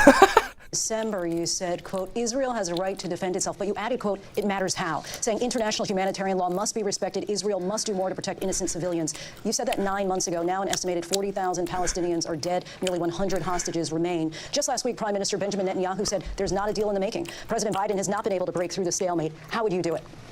Well, let's understand how we got here. On October 7, Hamas, a terrorist organization, slaughtered 1,200 Israelis. Many of them young people who were simply attending a concert. Women were horribly raped. And so absolutely, I said then, I say now, Israel has a right to defend itself. We would. And how it does so matters. Because it is also true, far too many innocent Palestinians have been killed. Children, mothers. What we know is that this war must end. It must end immediately, and the way it will end is we need a ceasefire deal and we need the hostages out. And so we will continue to work around the clock on that. Work around the clock, also understanding that we must chart a course for a two-state solution. And in that solution, there must be... Why didn't she just, like, say this? Why didn't she just go, like, yeah, they had the right to defend themselves, but they can't defend themselves by committing war crimes? Like, that's all you needed to say, and then you're done talking about it. That's all you needed to say. Okay, but we're going to continue, guys. Security for the Israeli people and Israel, and in equal measure for the Palestinians. But the one thing I will assure you always, I will always give Israel the ability to defend itself, in particular as it relates to Iran, and any threat that Iran and its proxies pose to Israel. But we must have a two-state solution where we can rebuild Gaza, where the Palestinians have security, self-determination, and the dignity they so rightly deserve. President Trump, how would you negotiate with Netanyahu and also Hamas in order to get the hostages out and prevent the killing of more innocent civilians in Gaza? If I were president, it would have never started. If I were president, Russia would have never, ever, I know Putin very well, he would have never... Not the question! ...for 4 years, have gone into Ukraine and killed millions of people when you add it up, and far worse than people understand what's going on over there. But when she mentions about Israel, all of a sudden, she hates Israel. She wouldn't even meet with Netanyahu when he went to Congress to make a very important speech. She refused to be there because she was at a sorority party of hers. She wanted to go to the sorority party. She hates Israel. If she's president, I believe that Israel will not exist within 2 years from now. And I've been pretty good at predictions, and I hope I'm wrong about that one. She hates Israel. At the same time, in her own way, she hates the Arab population because the whole place... Are you going to answer the question, brother? Arabs, Jewish people, Israel will be gone. It would have never happened. Iran was broke under Donald Trump. Now Iran has $300 billion because they took off all the sanctions that I had. Iran had no money for Hamas or Hezbollah or any of the 28 different spheres of terror. And they are spheres of terror, horrible terror. They had no money. It was a big story, and you know it. You covered it very well, actually. They had no money for terror. They were broke. Now they're a rich nation, and now what they're doing is they're spreading that money around. Look at what's happening with the Houthis and Yemen. Look at what's going on in the Middle East. This would have never happened. I will get that settled and fast, and I'll get the war with Ukraine and Russia ended. If I'm president-elect, I'll get it done before even becoming president. Vice President Harris, he says you hate Israel. Okay, wait. First of all, before I answer these guys, one person, CC, please say in chat. All the Trump fans subscribe. All the Harris fans unsubscribe. No. Nobody listen to him. Nobody listen to him. Okay, everybody that's voting for Harris, mute the stream right now, guys. Mute the stream right now. Okay, now you guys got the stream muted. Everybody, I'm voting for Trump. Subscribe right now. Okay, now. Okay, everybody that's voting for Harris, unmute the stream. And everybody that's voting for Trump, unmute the stream. Okay, everybody good? Is everybody that has this voting for Trump muted? Okay, everybody mute the stream that's voting for Trump. Everybody for Harris, vote.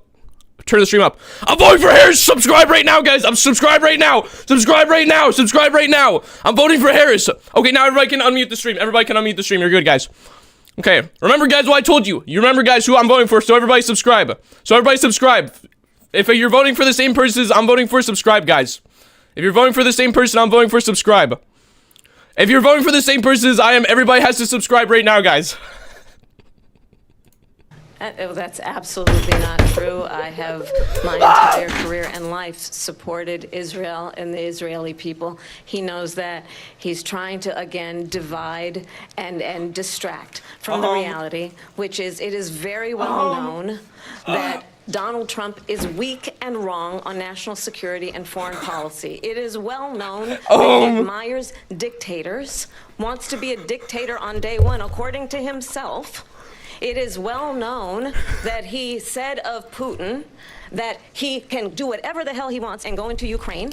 It is well known that he said when Russia went into Ukraine, it was brilliant. It is well known he exchanged love letters with Kim Jong-un.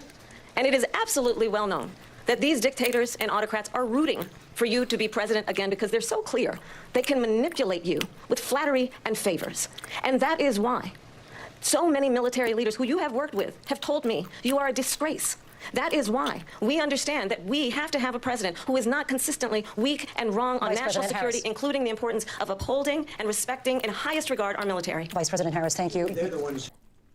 I'm okay, guys. Okay, everybody that's new to the stream, I'm a guy who plays video games on the internet. I do not care about politics at all. I'm watching this because it's funny, guys. Okay? I'm watching it because it's funny, and I want to laugh at these people because both of these people down here are both absolute idiots. So, that's why I'm watching it. So, if anybody's like, oh, who are you voting for, Bougie? I made a joke about who I'm voting for, and I thought it was a funny bit. I literally don't care, guys. I just like to yell about things. And she's the one that caused it. That's weak on national security by allowing every nation last month for the year, 168 different countries sending people into our country. Their crime rates are way down. Putin endorsed her last week, said, I hope she wins. And I think he meant it because what he's gotten away with is absolutely incredible. It wouldn't have happened with me. The leaders of other countries think that they're weak and incompetent, and they are. They're grossly incompetent. And I just ask one question. Why does Biden go in and kill the Keystone Pipeline and approve the single biggest deal that Russia's ever made, Nord Stream 2, the biggest pipeline anywhere in the world going to Germany and all over Europe? Because they're weak and they're ineffective. And Biden, by the way, gets paid a lot of money. Thank you. We have a lot of issues to get to. We'll be right back with much more of this historic ABC News presidential debate from the National Constitution Center right here in Philadelphia. Back in a moment. Are we getting an ad break finally? ABC News presidential debate will continue after this. Okay, guys, we're finally at the live. We're finally at live. Okay. Okay, guys. I'm gonna be honest with you guys. Both people just are going off topic, and it's pretty sad. I'm gonna keep it real with you guys. Both of them are just going off topic. They're not answering the real questions. I did like how Kamala took a while to get to the answer, but she did answer the question about the Hamas thing. I thought that was a good answer. And then Trump just said that it never would have happened if he was president, so. Alright. Holy. But yeah, they're both just acting like complete buffoons, chat. I think I'm voting for BBL Bougie, chat. I'm voting for BBL Bougie. I'm voting for myself. BBL Bougie. How'd the floor taste go? Chat, will that be a good clip? Chat, will that be a good clip? WRL clip, chat. Yeah, they're literally not answering the questions. LTO. W clip.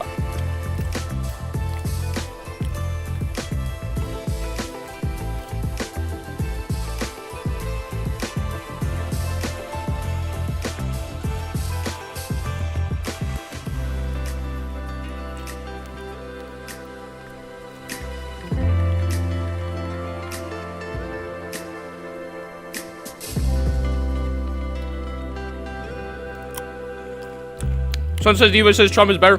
By the way, guys, this is the one stream you guys are allowed to talk about politics in the stream. This is the one live stream you guys are allowed to say 2024 Harris, 2024 Trump, 2024, 2024. You guys are allowed to say whatever you want in chat. I do not care. I condone everything. I condone everything. But yeah, everybody, next stream, no politics. If I see anyone talking about politics, I'm going to ban you for the rest of your life, and you're going to go, Babushi, I didn't say anything mean. I didn't say anything mean, Bushi. I was just talking about politics. Nah. I'm going to find your family, and I'm going to burn their house down with the lemons. In game, of course, guys. 2024 BBL Bougie, guys. So, guys, if you want to talk about politics, this is your one time to talk about it in my stream. Tell your friends, tell your family. Everybody sub right now. I don't care who you're voting for, sub right now.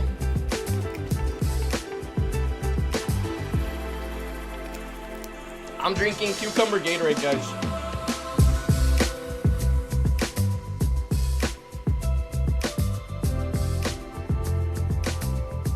Cucumber Gatorade.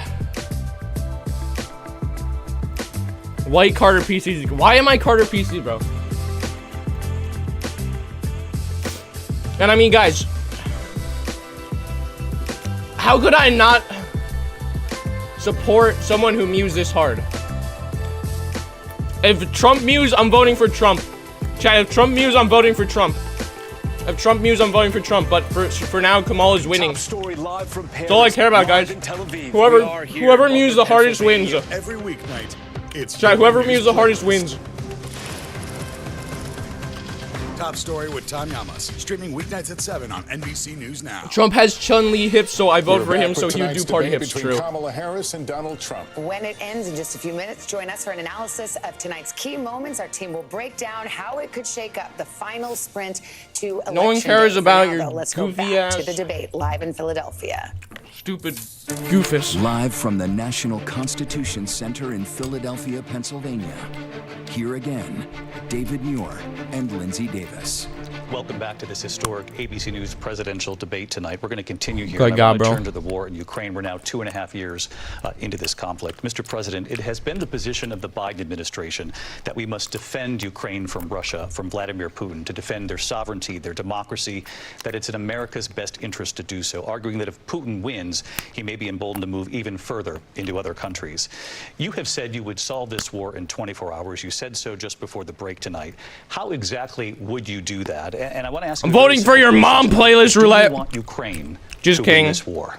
I want the war to stop. I want to save lives that are being uselessly, people being killed by the millions. It's the millions. It's so much worse than the numbers that you're getting, which are fake numbers. Look, we're in for 250 billion or more because they don't ask Europe, which is a much bigger beneficiary to getting this thing done than we are. They're in for $150 billion less because Biden and you don't have the courage to ask Europe like I did with NATO. They paid billions and billions, hundreds of billions of dollars when I said, either you pay up or we're not going to protect you anymore. So that's maybe one of the reasons they don't like me as much as they like weak people. But you take a look at what's happening. We're in for 250 to 275 billion. They're into 100 to 150. They should be forced to equalize. With that being said, I want to get the war settled. I know Zelensky very well, and I know Putin very well. I have a good relationship, and they respect your president, okay? They respect me. They don't respect Biden. How would you respect him? Why? For what reason? He hasn't even made a phone call in 2 years to Putin, hasn't spoken to anybody. They don't even try and get it. That is a war that's dying to be settled. I will get it settled before I even become president. If I win, when I'm president-elect, and what I'll do is I'll speak to one, I'll speak to the other, I'll get them together. That war would have never happened. And in fact, when I saw Putin after I left, unfortunately left because our country has gone to hell. But after I left, when I saw him building up soldiers, he did it after I left, I said, oh, he must be negotiating. It must be a good, strong point of negotiation. Well, it wasn't, because Biden had no idea how to talk to him. He had no idea how to stop it. And now you have millions of people dead, and it's only getting worse, and it could lead to World War III. Don't kid yourself, David. We're playing with World War III, and we have a president that we don't even know if he's... Where is our president? We don't even know if he's a president. And just to clarify they here... threw him out of a campaign like a dog. We don't even know. Is he our president? But we have a president, Mr. President, that doesn't know he's alive. Your time is up. Oh my God! Oh my God! Holy bro! Oh my God! What is this chair doing? This chair is stupid. Oh my God! We have a president that doesn't even know if he's alive. Oh my God! Oh my God! Oh my God! That's wild. I'm alright, guys. I'm alright. This chair's stupid. Question. Do you believe it's in the U.S. best interest for Ukraine to win this war, yes or no? I think it's the U.S. best interest to get this war finished and just get it done. All right. Negotiate a deal, because we have to stop all of these human lives from being destroyed. I want to take this to Vice President Harris. I want to get your thoughts on support for Ukraine in this moment, but also as Commander-in-Chief, if elected, how would you deal with Vladimir Putin, and would it be any different from what we're seeing from President Biden? Well, first of all, it's important to remind the former president you're not running against Joe Biden, you're running against me.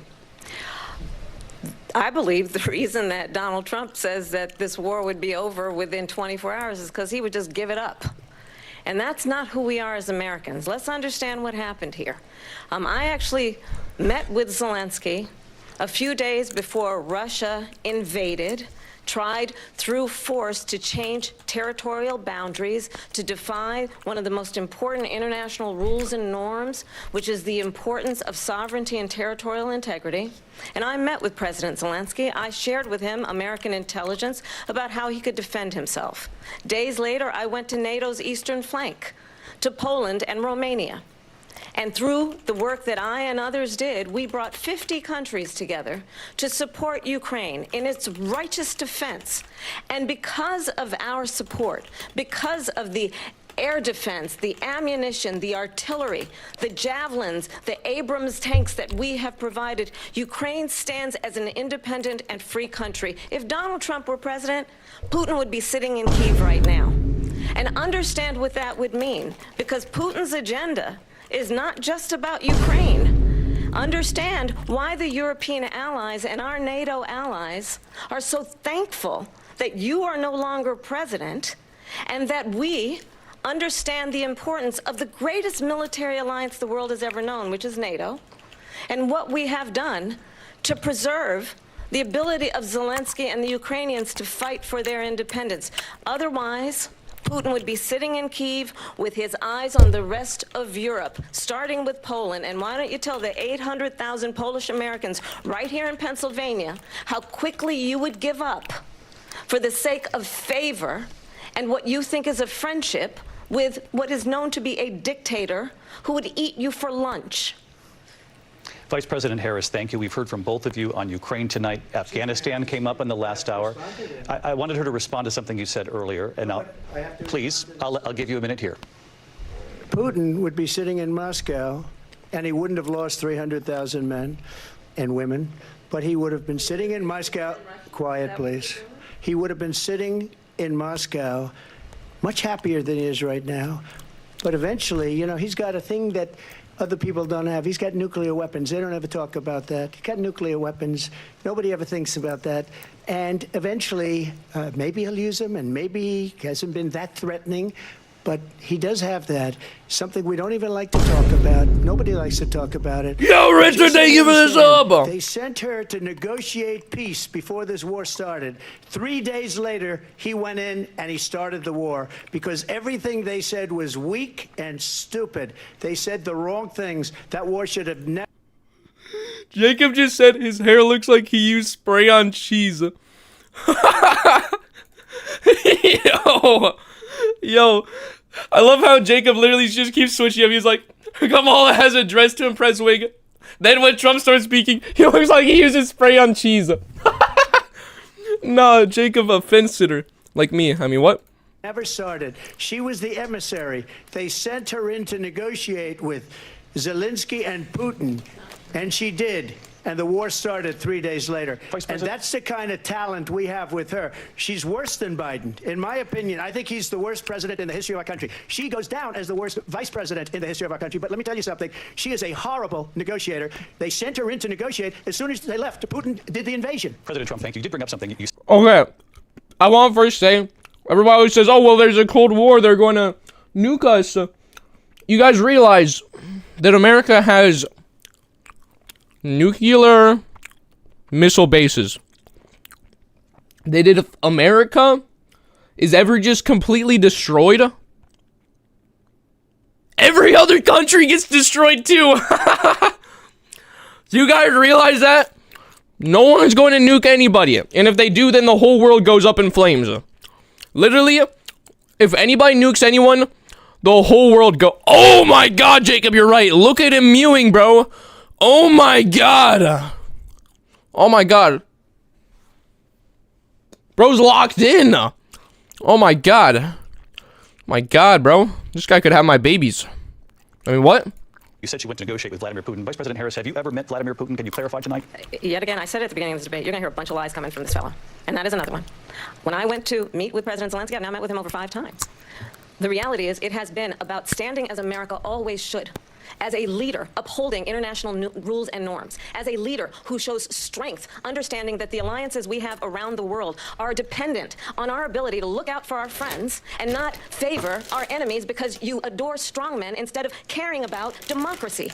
And that is very much what is at stake here. The President of the United States is commander-in-chief, and the American people have a right to rely on a president who understands the significance of America's role and responsibility in terms of ensuring that there is stability and ensuring we stand up for our principles and not sell them for the benefit of personal flattery. We've talked about Ukraine and Vladimir Putin. I do want to talk about Afghanistan. It came up in the first hour of this debate.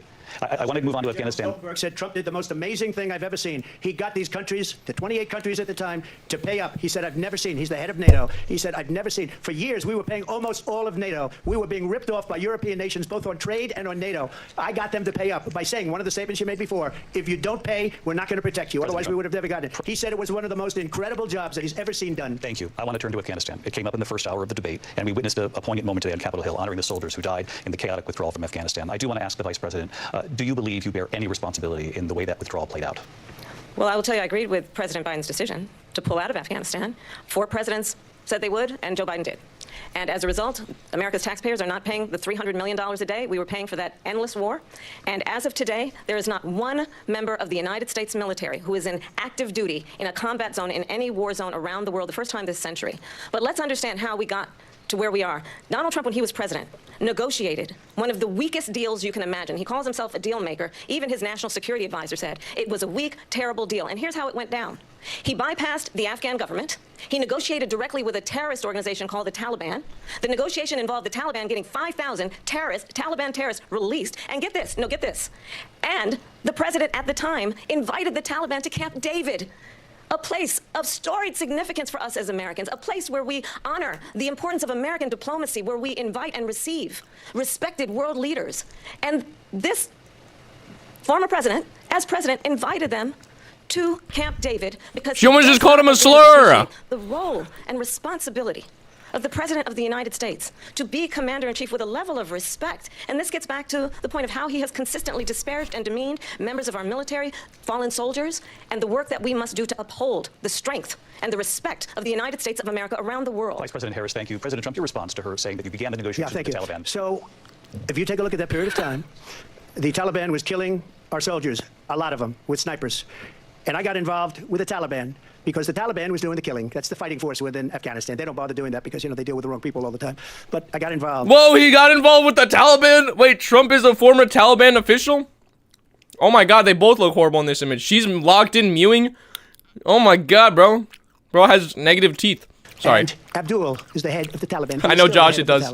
And I told Abdul, don't do it anymore. You do it anymore, you're going to have problems. And he said, why do you send me a picture of my house? I said, you're going to have to figure that out, Abdul. And for 18 months, we had nobody killed. We did have an agreement negotiated by Mike Pompeo. It was a very good agreement. The reason it was good, it was we were getting out. We would have been out faster than them, but we wouldn't have lost the soldiers. We wouldn't have left many Americans behind. We wouldn't have left $85 billion worth of brand new, beautiful military equipment behind. And just to finish, they blew it. The agreement said you have to do this, and they didn't do it. They didn't do it. The agreement was terminated by us because they didn't do what they were supposed to do. And these people did the worst withdrawal, and in my opinion, the most... Yo, Preston with the $2 dono. Thank you, man. I appreciate you. Because they saw how incompetent she and her boss are. President Trump, thank you. The big $2 dono. Race and politics. Wait. Thank you so much, President, for the dono. I appreciate you. Josh the Great says... Kamala, the type of person to call Trump the N-word on stream.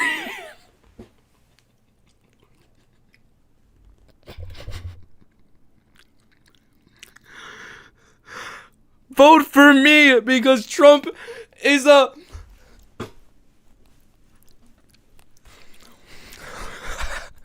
Thank you for the know, man. Mr. President, you recently said of Vice President Harris, quote, "I didn't know she was black until a number of years ago when she happened to come Preston 2010 super chatted 99 cents. Yo, Preston with another big $1 dono. Thank you so much, Preston. I appreciate you, man. Identity of your opponent. I don't, and I don't care. I don't care what she is. I don't care. You make a big deal out of something. I couldn't care less. Whatever she wants to be is okay with me.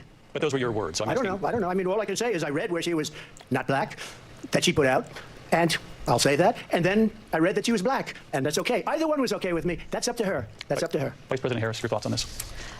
I think it's, I mean, honestly, I think it's a tragedy that we have someone who wants to be president who has consistently, over the course of his career, attempted to use race to divide the American people.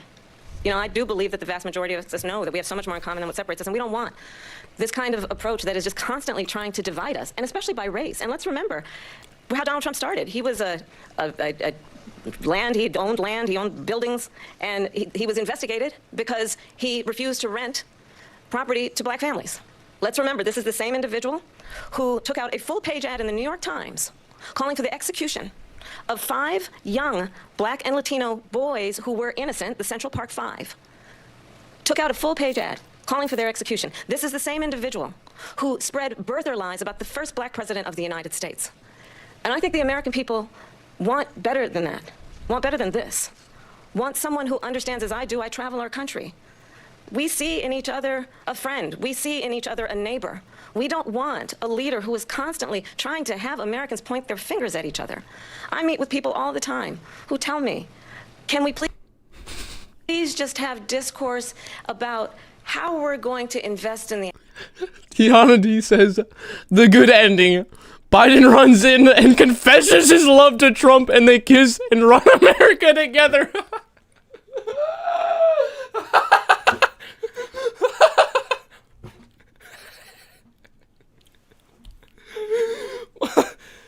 Mods, moderate now. Welcome to the Mod Squad, Tiana. Welcome to the Mod Squad. Welcome to the Mod Squad. Welcome to the Mod Squad. The aspirations and the ambitions and the dreams of the American people. Knowing that regardless of people's color or the language their grandmother speaks, we all have the same dreams and aspirations and want a president who invests in those, not in hate and division. Vice President Harris, thank you. Lindsay? President Trump, this is now your 3rd time. This is the most divisive presidency in the history of our country. There's never been anything like it. They're destroying our country, and they come up with things like what you just said.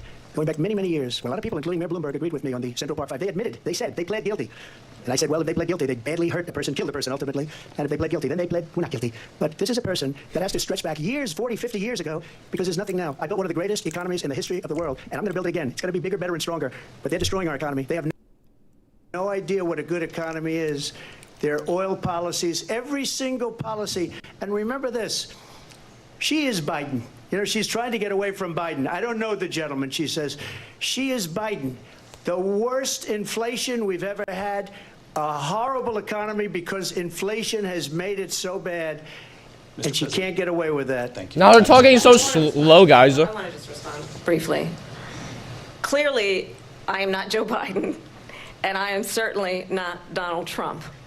And what I do offer is a new generation of leadership for our country. One who believes in what is possible, one who brings a sense of optimism about what we can do instead of always disparaging the American people. I believe in what we can do to strengthen our small businesses, which is why I have a plan. Let's talk about our plans and let's compare the plans. I have a plan to give startup businesses $50,000 tax deduction, to pursue their ambitions, their innovation, their ideas, their hard work. I have a plan, $6,000 for young families for the first year of your child's life, to help you in that most critical stage of your child's development. I have a plan that is about allowing people to be able to pursue what has been fleeting in terms of the American dream by offering a help with down payment of $25,000 down payment assistance for first-time home buyers. That's the kind of conversation, I believe, David, that people really want tonight, as opposed to a conversation that is constantly about belittling and name-calling Let's turn the page Vice President and move Harris, forward. thank you. Let's turn to policy. President Trump, we have to move on. President Trump. Let's turn to policy, please. She has a plan to defund the police. She has a plan to confiscate everybody's gun. President Trump, she has we do a have to plan move on to to not other allow issues. fracking in Pennsylvania or anywhere else. Okay. That's what her plan is until just recently. I just need Lindsey, to go ahead. respond because Trump, the President former Trump, president has said no, I'm something sorry. twice that I need to No, respond to. I'm sorry. We're I going just need to move on, respond Vice one President time Harris. to what he has President said Trump, this is multiple now times. your third time running for president. You have long vowed to repeal and replace the Affordable Care Act, also known as Obamacare. You have failed to accomplish that. You now say you're going to keep Obamacare, quote, unless we can do something much better. Correct. Last month, you said, quote, we're working on it. So tonight, 9 years after you first started running, do you have a plan, and can you tell us what it is? Obamacare was lousy health care, always was. It's not very good today. And what I said, that if we come up with something, and we are working on things, we're going to do it and we're going to replace it. But remember this, I inherited Obamacare because Democrats wouldn't change it. They wouldn't vote for it. They were unanimous. They wouldn't vote to change it. If they would have done that, we would have had a much better plan than Obamacare. But the Democrats came up. They wouldn't vote for it. I had a choice to make when I was president. Do I save it and make it as good as it can be, never going to be great, or do I let it rot? And I felt I had an obligation, even though politically it would have been good to just let it rot and let it go away. I decided, and I told my people, the top people, and they're very good people. I have a lot of good people in that administration. We read about the bad ones. We had some real bad ones, too, and so do they. They have really bad ones. The difference is they don't get rid of them. But let me just explain. I had a choice to make. Do I save it and make it as good as it can be, or do I let it rot? And I saved it. I did the right thing. But it's still never going to be great, and it's too expensive for people. And what we will do is we're looking at different plans. If we can come up with a plan that's going to cost our people, our population, less money and be better health care than Obamacare, then I would absolutely do it.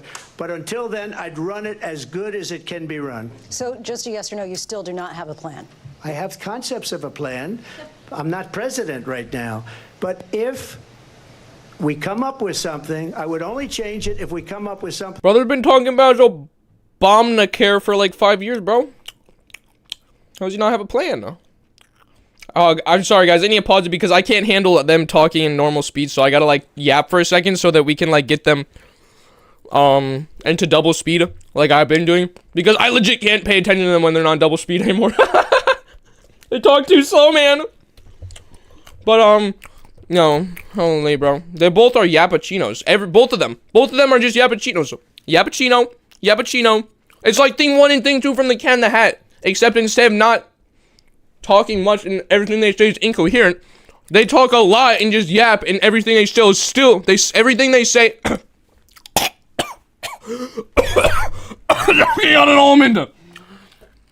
But instead of not talking much and not being coherent, they're talking a ton, yapping all the time, and they're still incoherent. Hallelujah. Something that's better and less expensive. Double speed. And there are concepts and options we have to do that, and you'll be hearing about it in the not-too-distant future. Vice President Harris, in 2017, you supported Bernie Sanders' proposal to do away with private insurance and create a government-run healthcare system. 2 years later, you proposed a plan that included a private insurance option. What is your plan today? Well, first of all, I absolutely support, and over the last 4 years as vice president, private health care options. But what we need to do is maintain and grow the Affordable Care Act. But I'll get to that, Lindsey. I just need to respond to a previous point that the former president has made. I've made very clear my position on fracking. And then this business about taking everyone's guns away. Tim Walz and I are both gun owners. We're not taking anybody's guns away. So stop with the continuous lying about this stuff. As it relates to the Affordable Care Act, understand, just look at the history to know where people stand. When Donald Trump was president, 60 times he tried to get rid of the Affordable Care Act. 60 times. I was a senator at the time. When I will never forget the early morning hours when it was up for a vote in the United States Senate, and the late, great John McCain, who you have disparaged as being, you don't like him, you said, at the time because he got caught. He was an American hero. The late, great John McCain, I will never forget that night, walked onto the Senate floor and said, no, you don't. No, you don't. No, you don't get rid of the Affordable Care Act. You have no plan. And what the Affordable Care Act has done is eliminate the ability of insurance companies to deny people with pre-existing conditions. I don't have to tell the people watching tonight, you remember what that was like? Remember when an insurance company could deny? if a child had asthma, if someone was a breast cancer survivor, if a grandparent had diabetes. And thankfully, as I've been vice president and we over the last 4 years have strengthened the Affordable Care Act, we have allowed for the first time Medicare to negotiate drug prices on behalf of you, the American people. Donald Trump said he was going to allow Medicare to negotiate drug prices. He never did. We did. And now we have capped the cost of insulin at $35 a month. Since I've been vice president, we have capped the cost of prescription medication for seniors at $2,000 a year. And when I am president, we will do that for all people, understanding that the value I bring to this is that access to health care should be a right and not just a privilege of those who can afford it. And the plan has to be to strengthen the Affordable Care Act, not get rid of it. Vice President Harris, in terms of where Donald Trump stands on that. I want to move to an issue that's important for a lot. She made a mistake. Number one, John McCain fought Obamacare for 10 years, but it wasn't only him. It were all of the Democrats that kept it going. And you know what? We can do much better than Obamacare, much less money. But she won't improve private insurance for people, private medical insurance.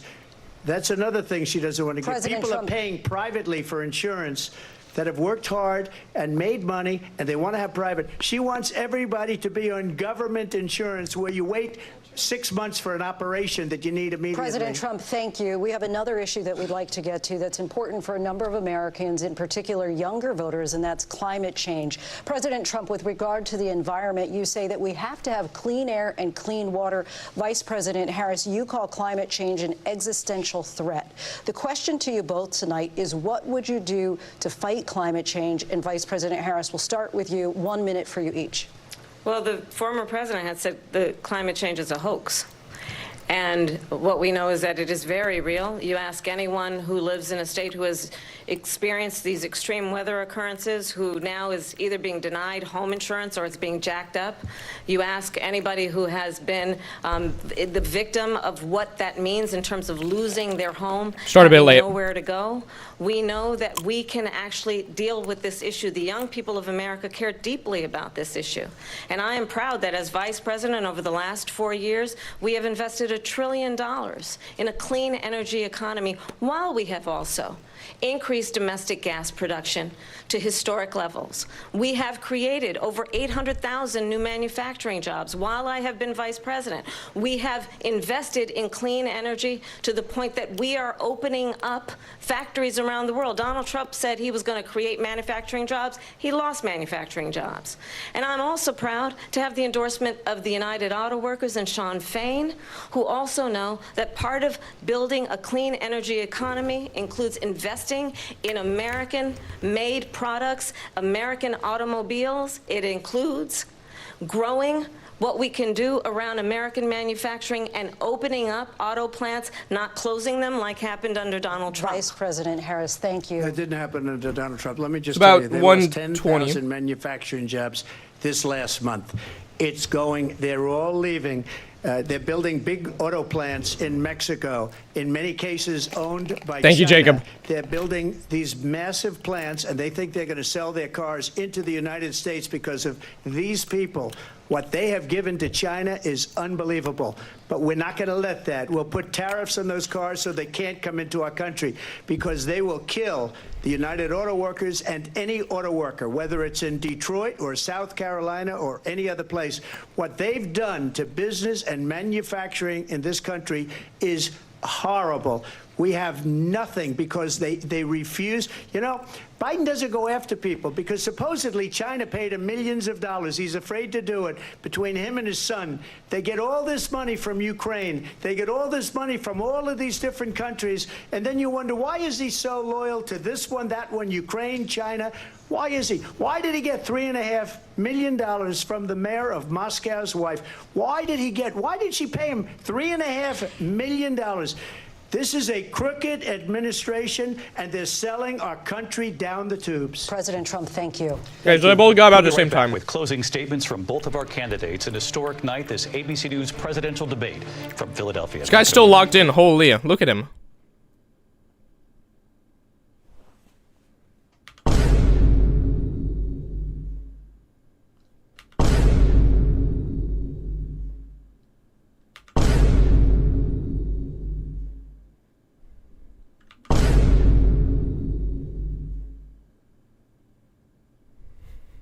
What's she looking at me for? What's she looking at me like that for? What's she looking at me like that for? No, I'm not taking that level of disrespect. Me personally.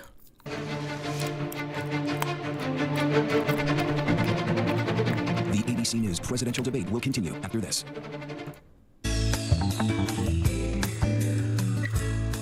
W. Jacob.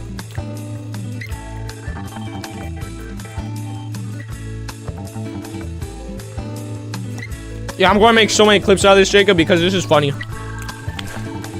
Okay, guys, we're coming towards the end. We're in live feed. This is 100% live, guys. We're watching at the same time as everybody else in the world.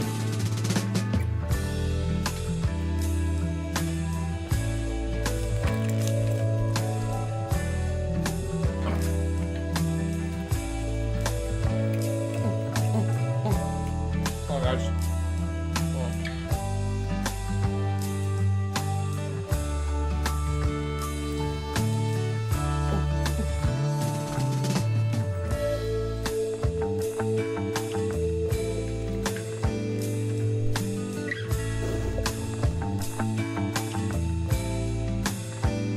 Was everyone spamming 2-4 in the chat? What's everyone spamming 2-4 in the chat?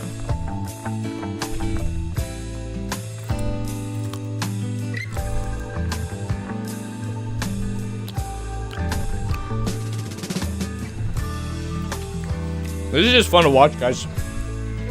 I was like, oh, who are you voting for, Bougie? Who are you voting for? You know who I'm voting for?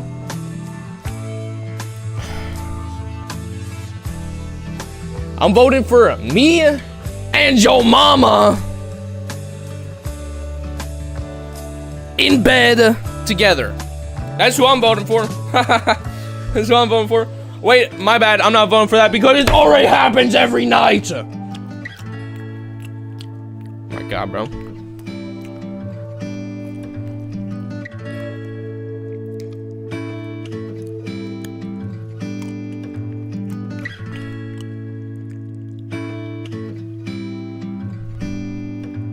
Bro, 2 minutes? Holy. Bro, just like go take a crap.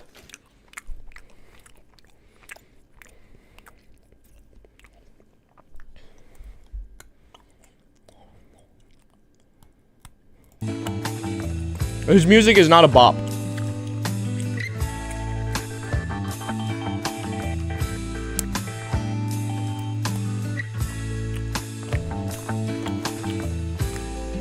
Oh, Leia.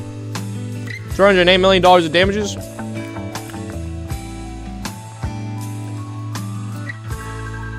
Man, I wish I could be discriminated. Chat, I'm about to file a lawsuit saying I was discriminated.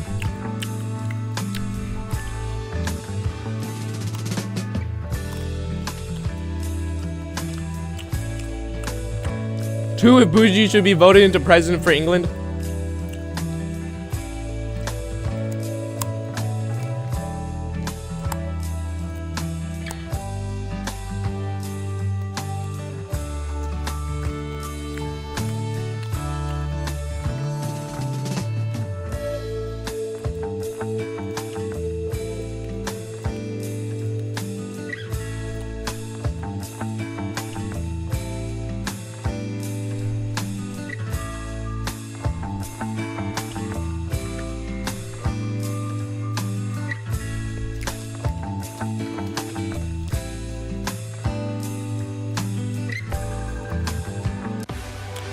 $13 seconds, guys. 13 seconds. How hard is it to see it like this? Here we go, guys. Yo, great one, Scout. Appreciate you. Is real. Let's break down what we know. The final part, guys. News for the generation of now. No, Jacob, that's my Chinese homeland email. Homeland China email.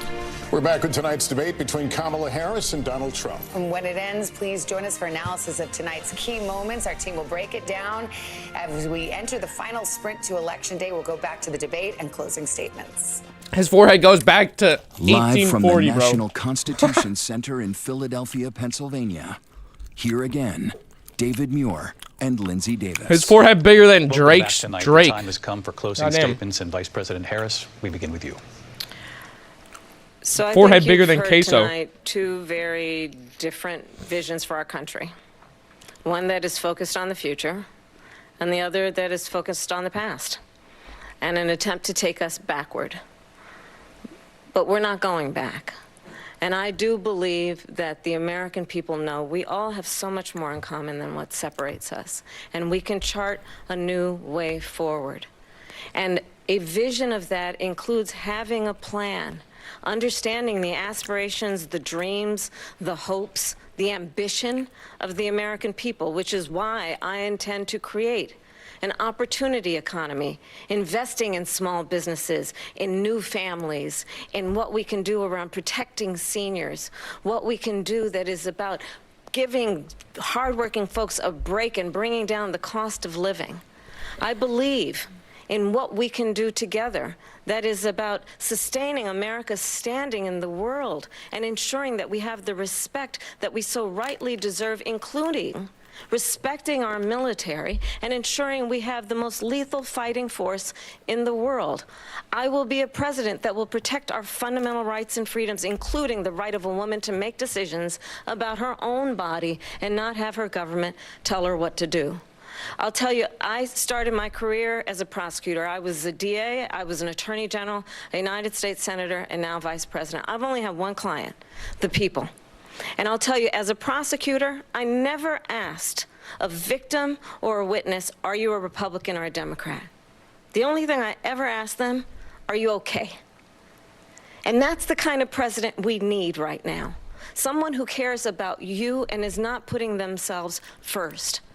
I intend to be a president for all Americans and focus on what we can do over the next 10 and 20 years to build back up our country by investing right now in you, the American people. Vice President Harris. Guys, type 1 in chat if you'd vote for if she just said the N-word right now on stream. Live on stream. Type 1 in chat if you would. Type 1 in chat right now. Thank you. President Trump. So she just started by saying she's going to do this, she's going to do that, she's going to do all these wonderful things. Why hasn't she done it? She's been there for 3.5 years. They've had 3.5 years to fix the border. They've had 3.5 years to create jobs and all the things we talked about. Why hasn't she done it? She should leave right now, go down to that beautiful White House, go to the Capitol, get everyone together and do the things you want to do, but you haven't done it, and you won't do it because you believe in things that the American people don't believe in. You believe in things like we're not going to frack, we're not going to take fossil fuel, we're not going to do things that are going to make this country strong, whether you like it or not. Germany tried that, and within 1 year they were back to building normal energy plants. We're not ready for it. We can't sacrifice our country for the sake of bad vision. But I just ask one simple question. Why didn't she do it? We're a failing nation. We're a nation that's in serious decline. We're being laughed at all over the world. All over the world they're laughed. I know the leaders very well. They're coming to see me. They call me. We're laughed at all over the world. They don't understand what happened to us as a nation. We're not a leader. We don't have any idea what's going on. We have wars going on in the Middle East. We have wars going on with Russia and Ukraine. We're going to end up in a third world war, and it'll be a war like no other because of nuclear weapons, the power of weaponry. I rebuilt our entire military. She gave a lot of it away to the Taliban. She gave it to Afghanistan. What these people have done to our country, and maybe toughest of all, is allowing millions of people to come into our country. Many of them are criminals, and they're destroying our country. The worst president, the worst vice president in the history of our country. President Trump, thank you. Guys, type 1 in chat if you'd vote for Trump right now if he just said the N-word on stream right now. 1's in chat right now. If he just dropped it on stream right now. Type 1 in chat. And that is our ABC News presidential debate. I don't like this woman. I don't like her. Look at her nose.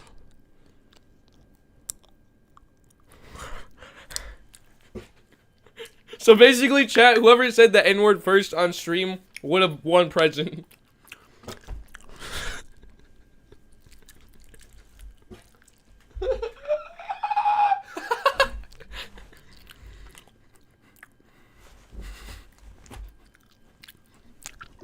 Hey, I didn't type 1 in chat, guys. I didn't type 1 in chat. Oh, you're racist, Bougie? I didn't type 1 in chat. I asked the same question for both Kamala Harris and for Donald Trump. I asked the question for both of them. And you calling me racist is not cool, guys. It's not cool. It's not very cool. It's not very cool, and I think it's very racist towards me. I think it's very racist. I tell you what. From here in Philadelphia at the National Constitution Center, I'm Lindsay Davis. And I'm David. Hey chat, I hear you like I'm young. You better never go to cell block 1, I tell you what. I tell you what, guys, we're gonna build it back huge. It's gonna come back and we're gonna come back and build a wall. It's gonna be huge, it's gonna be huge. Once again, Kamala, she doesn't say any facts, she just likes to lie on the fracking and lie on the border and all of her policies. I tell you what, David Muir, thank you for watching here in the U.S. and all over the world. Bro actually is in constant All muting, of us Jacob. here at ABC News. Good night. Oh my god! I said it once, I'll say it again. He can have my babies. I mean, what? What? Okay, now we just... Oh my god! Oh my god! I think the KSI got some competition, guys. I think that we might be witnessing history here. The new member of the Sidemen, KSI's forehead, but even bigger.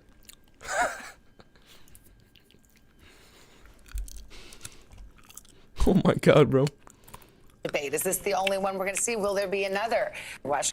It seems that to try to get. Oh my god, bro. Good god.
No.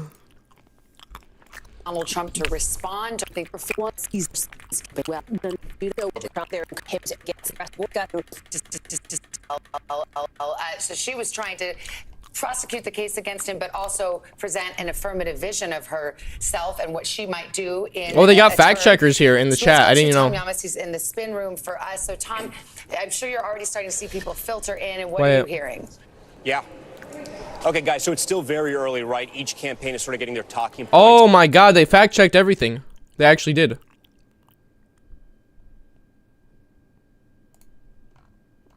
Wait, they fact checked everything. Wait, chat.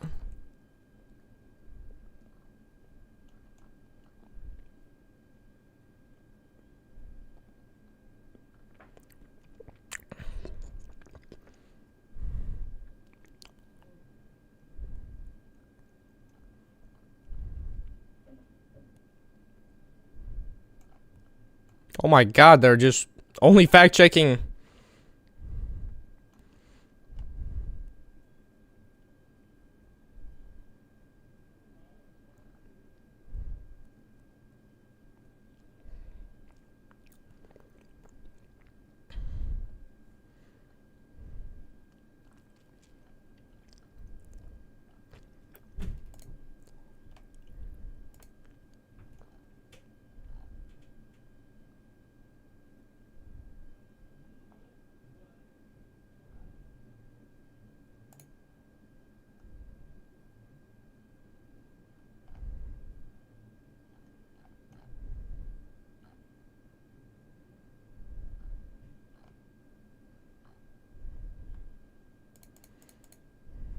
I couldn't care less, I'm gonna be honest with you guys.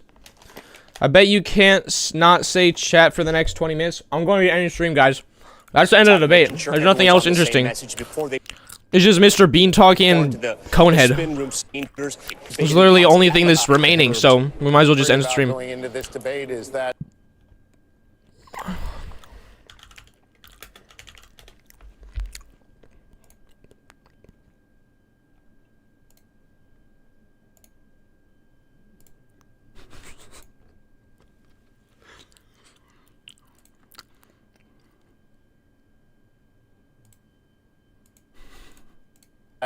Some folks had a little brain fog about Donald Trump. They sort of didn't remember the chaos of Donald Trump's time in office. Well, I'll tell you what, I think Kamala Harris cleared that brain fog out, reminded people of the disaster that he was as president, and I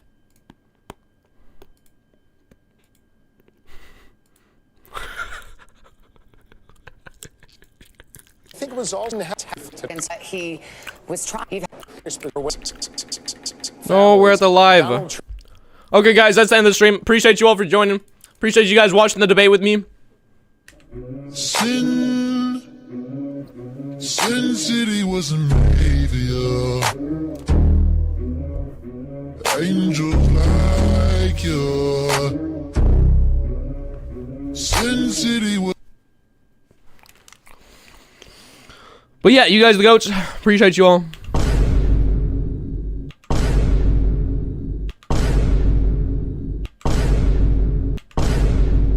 I need to take a crap though, so you guys have a great one. Does Kamala have a bigger willy, or are Trump's breasts bigger?